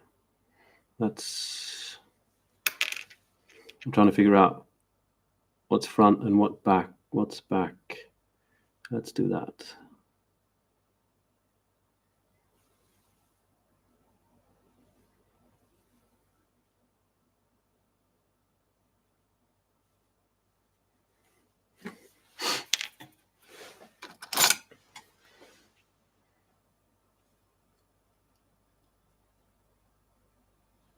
Sorry for being kind of entertainingly quiet. This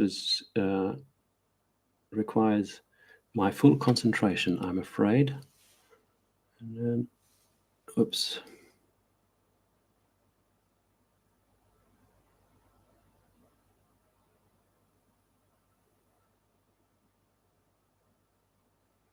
There we are. Suitably relic looking, or reliquary, or shrine, or whatever. I think I want one of these up top. The question is, should it be looking good from the front or from the back? I mean, if this is going to be on the backpack, seeing it like that will be more interesting than seeing it like that. But seeing the shrine, maybe I can double it. Is there two of these?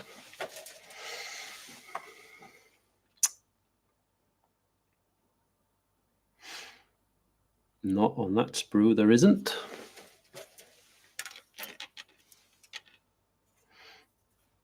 There's one.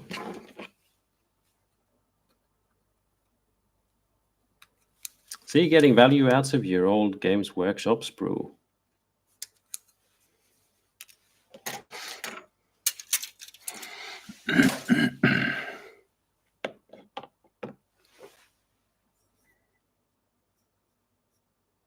Adrian says, if the 62 of you haven't smashed the like button, that's what you should be doing, pretty much, is what Adrian is saying. I agree. Paulie says, needle files work great for trimming down resin and plastic in precarious spots like that. Yes, I very much adore needle files. Sometimes I use these kind of spongy, sandy things, which is nice to do some larger sort of sandy work. But needle files is definitely the stuff I've been using the most, especially since it also works really well on metal miniatures. I've actually had these needle files since I was a kid, because I used to kitbash miniatures when I was a kid. Only then everything was in metal, pretty much.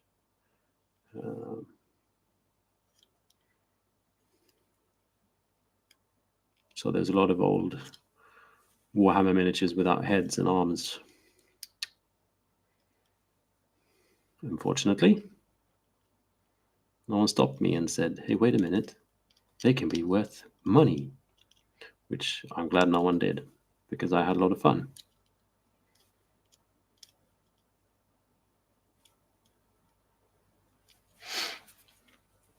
Never really been much of a collector. I think I'm a collector of projects, not of actual miniatures in that sense.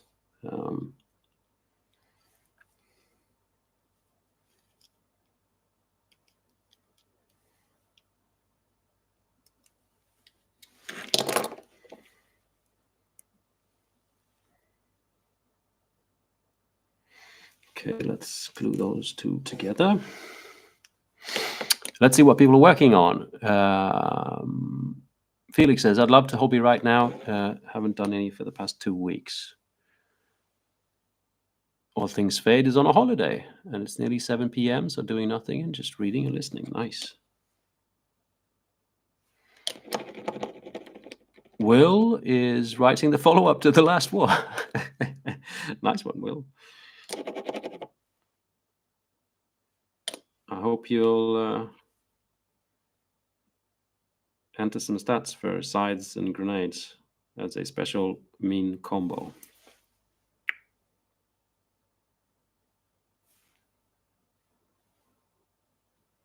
Oh, that's a lot of plastic cement going everywhere.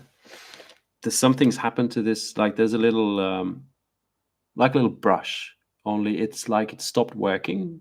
Like none of the glue ends up in the brush and coming out of the brush. Everything just ends up in a big dollop further up, and then eventually it's just like everything comes out at the same time.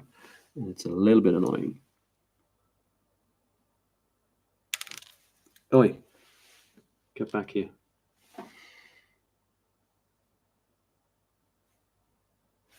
There we are. So that bit should, I'm kind of afraid to touch this while the super glue is drying. I've never used the activator stuff. I constantly have an inner battle about the fact that we're dealing with things that sometimes are the essence of stuff that takes time, like patiently trying to paint something really, really small with a really, really tiny brush. Yet we want things to go fast. The same is like there's something philosophically fundamentally wrong with the fact of having super glue, which actually dries really, really fast, but using an activator to make it dry even faster because we're in a rush to get done. So we can, you know, I don't know, what are we rushing towards?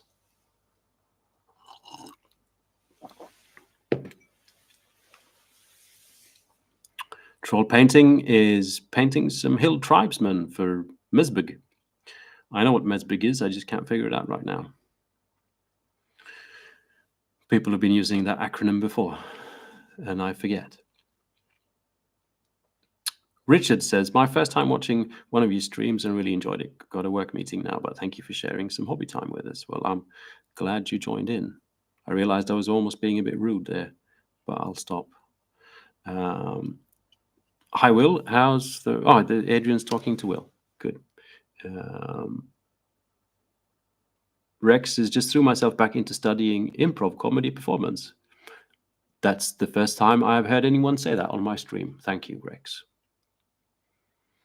Polly, I work a graveyard shift, so I'm up at this time normally. Nice. Well, I don't know, maybe it's terrible, but I hope it's nice for your sake, Polly.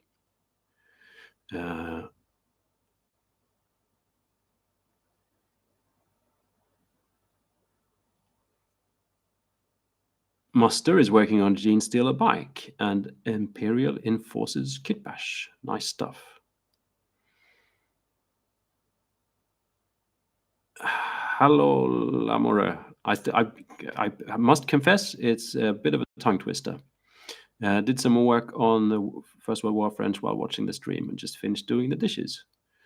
So you've been working on miniatures and doing the dishes, and I've not even completed the one Kitbash yet. That's really should glue this bit to that bit and so on and so forth. So I ended up putting two of these together, and they should now be glued on top of the shrine, right? Like so.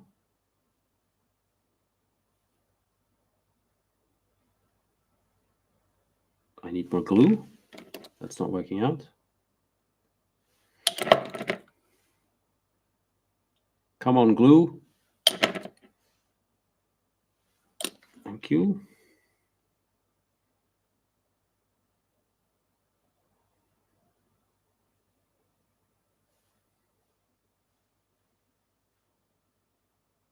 Okay, this is lovely and wonky looking.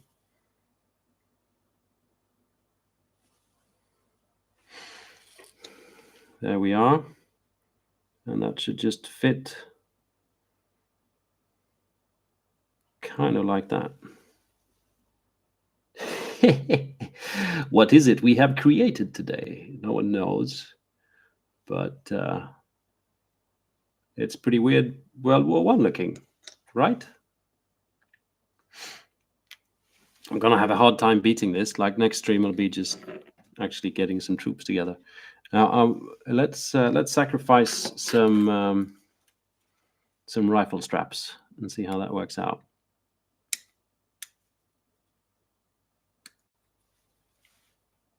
Because we need to remember that I have another.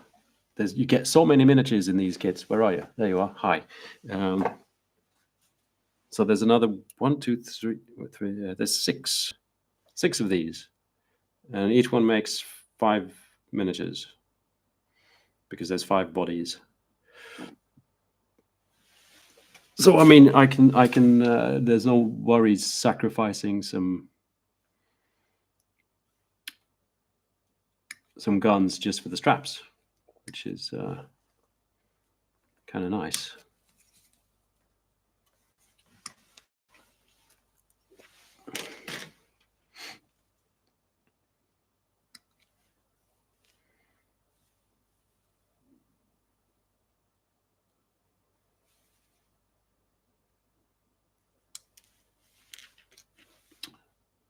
There we are, a strap and a strap.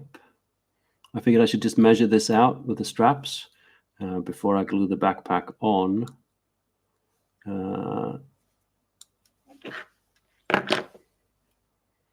Just to see that.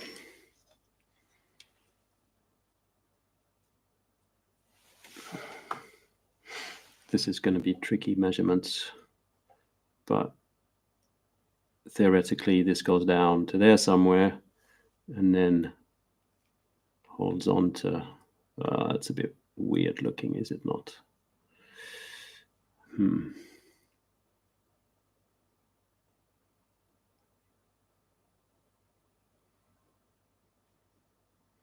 Okay. So maybe just something like that's more like it. Where are you? There you are. Okay, so maybe I should just glue it on and then glue the straps on and try and achieve something like that.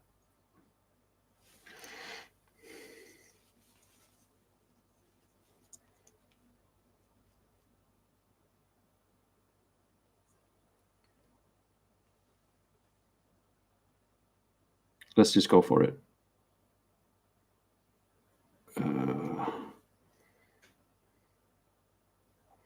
And I'll probably just use super glue because now there's like mixed materials happening.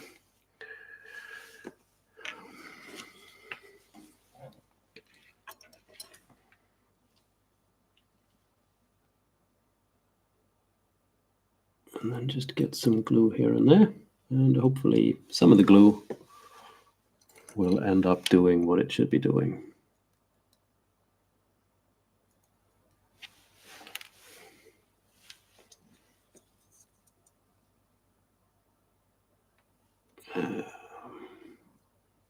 Maybe a little bit. No. Okay, I'm going to be sitting like this now, and I can't press the button to make myself look bigger on your screen. Right. Hi. There we are.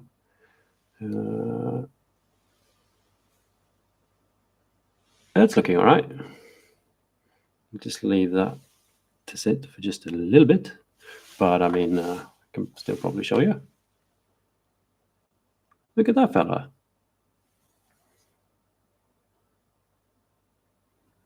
It's not too shabby for a weird World War I thing. I wonder if I could get a... Is there guns without hands? Yes, there is. Maybe you could even have a... I could strap like a rifle to this somehow. Just to add more stuff happening, maybe.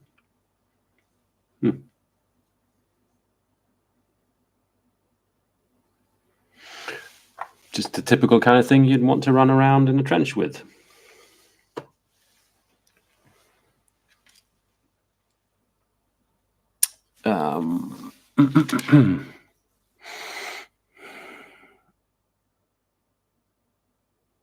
David says, what's the pitch of the follow-up of the last war? Okay, so you're talking the last war. That's great stuff.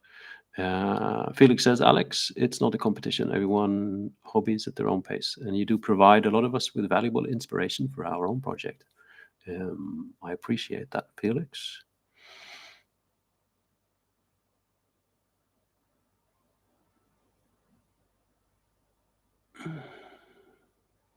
Troll Painting says, Middle-earth strategy battle. That's Mezgebe. I remember that now. Thank you. Simon Young says, looking good. Only just saw this was happening. This is for a War Transformed. This is for a War Transformed. Also just sort of inspiration for anyone kitbashing weird World War I stuff.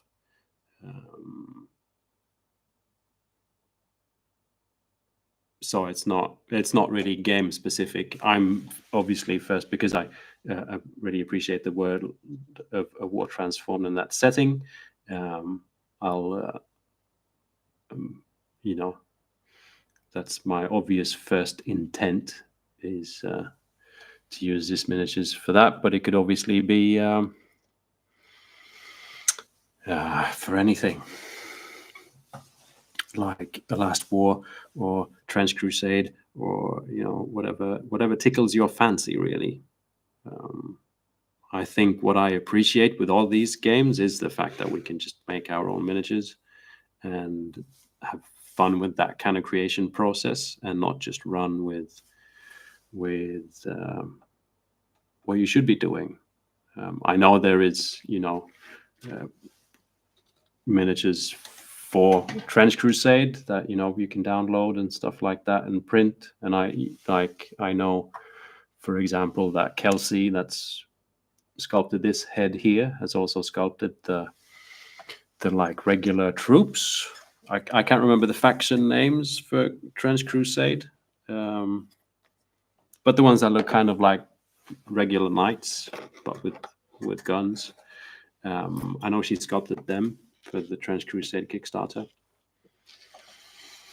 and Kelsey is a favorite. But I appreciate this side of things. It would be really.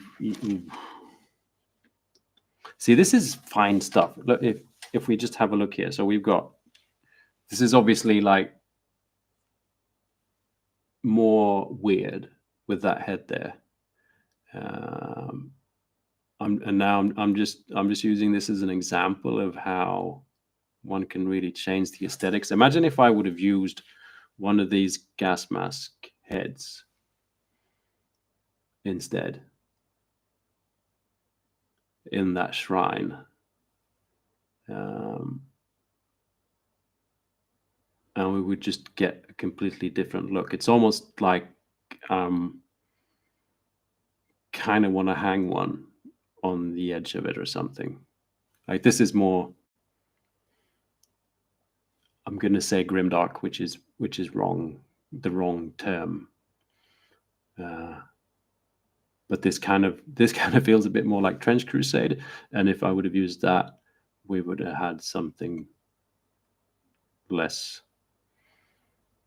Trench Crusade. Maybe just put one on either side, like that. Who knows? I didn't even finish one miniature today, and it's time to end the stream because I should be probably keeping just that sort of 2-hour thing. Now, oh wait, sorry, there I am. Hi. I'm going to put these bits into a little bits box. Keep going on the next stream. My dearest hope is to keep this going on the same day at the same time. I'm really going to try and make that work. No promises, but that's really what I would like to be able to do with this little experiment. So thank you everyone for catching up, and let's say I hope I'll see. Has this been hanging like this the entire stream and no one told me? This looks ridiculous. Okay. So yeah. Fingers crossed. See you next Tuesday at the same time. Thanks for joining in, and keep first Weird War gaming safely. And remember not to stab yourself with the hobby knife. Bye.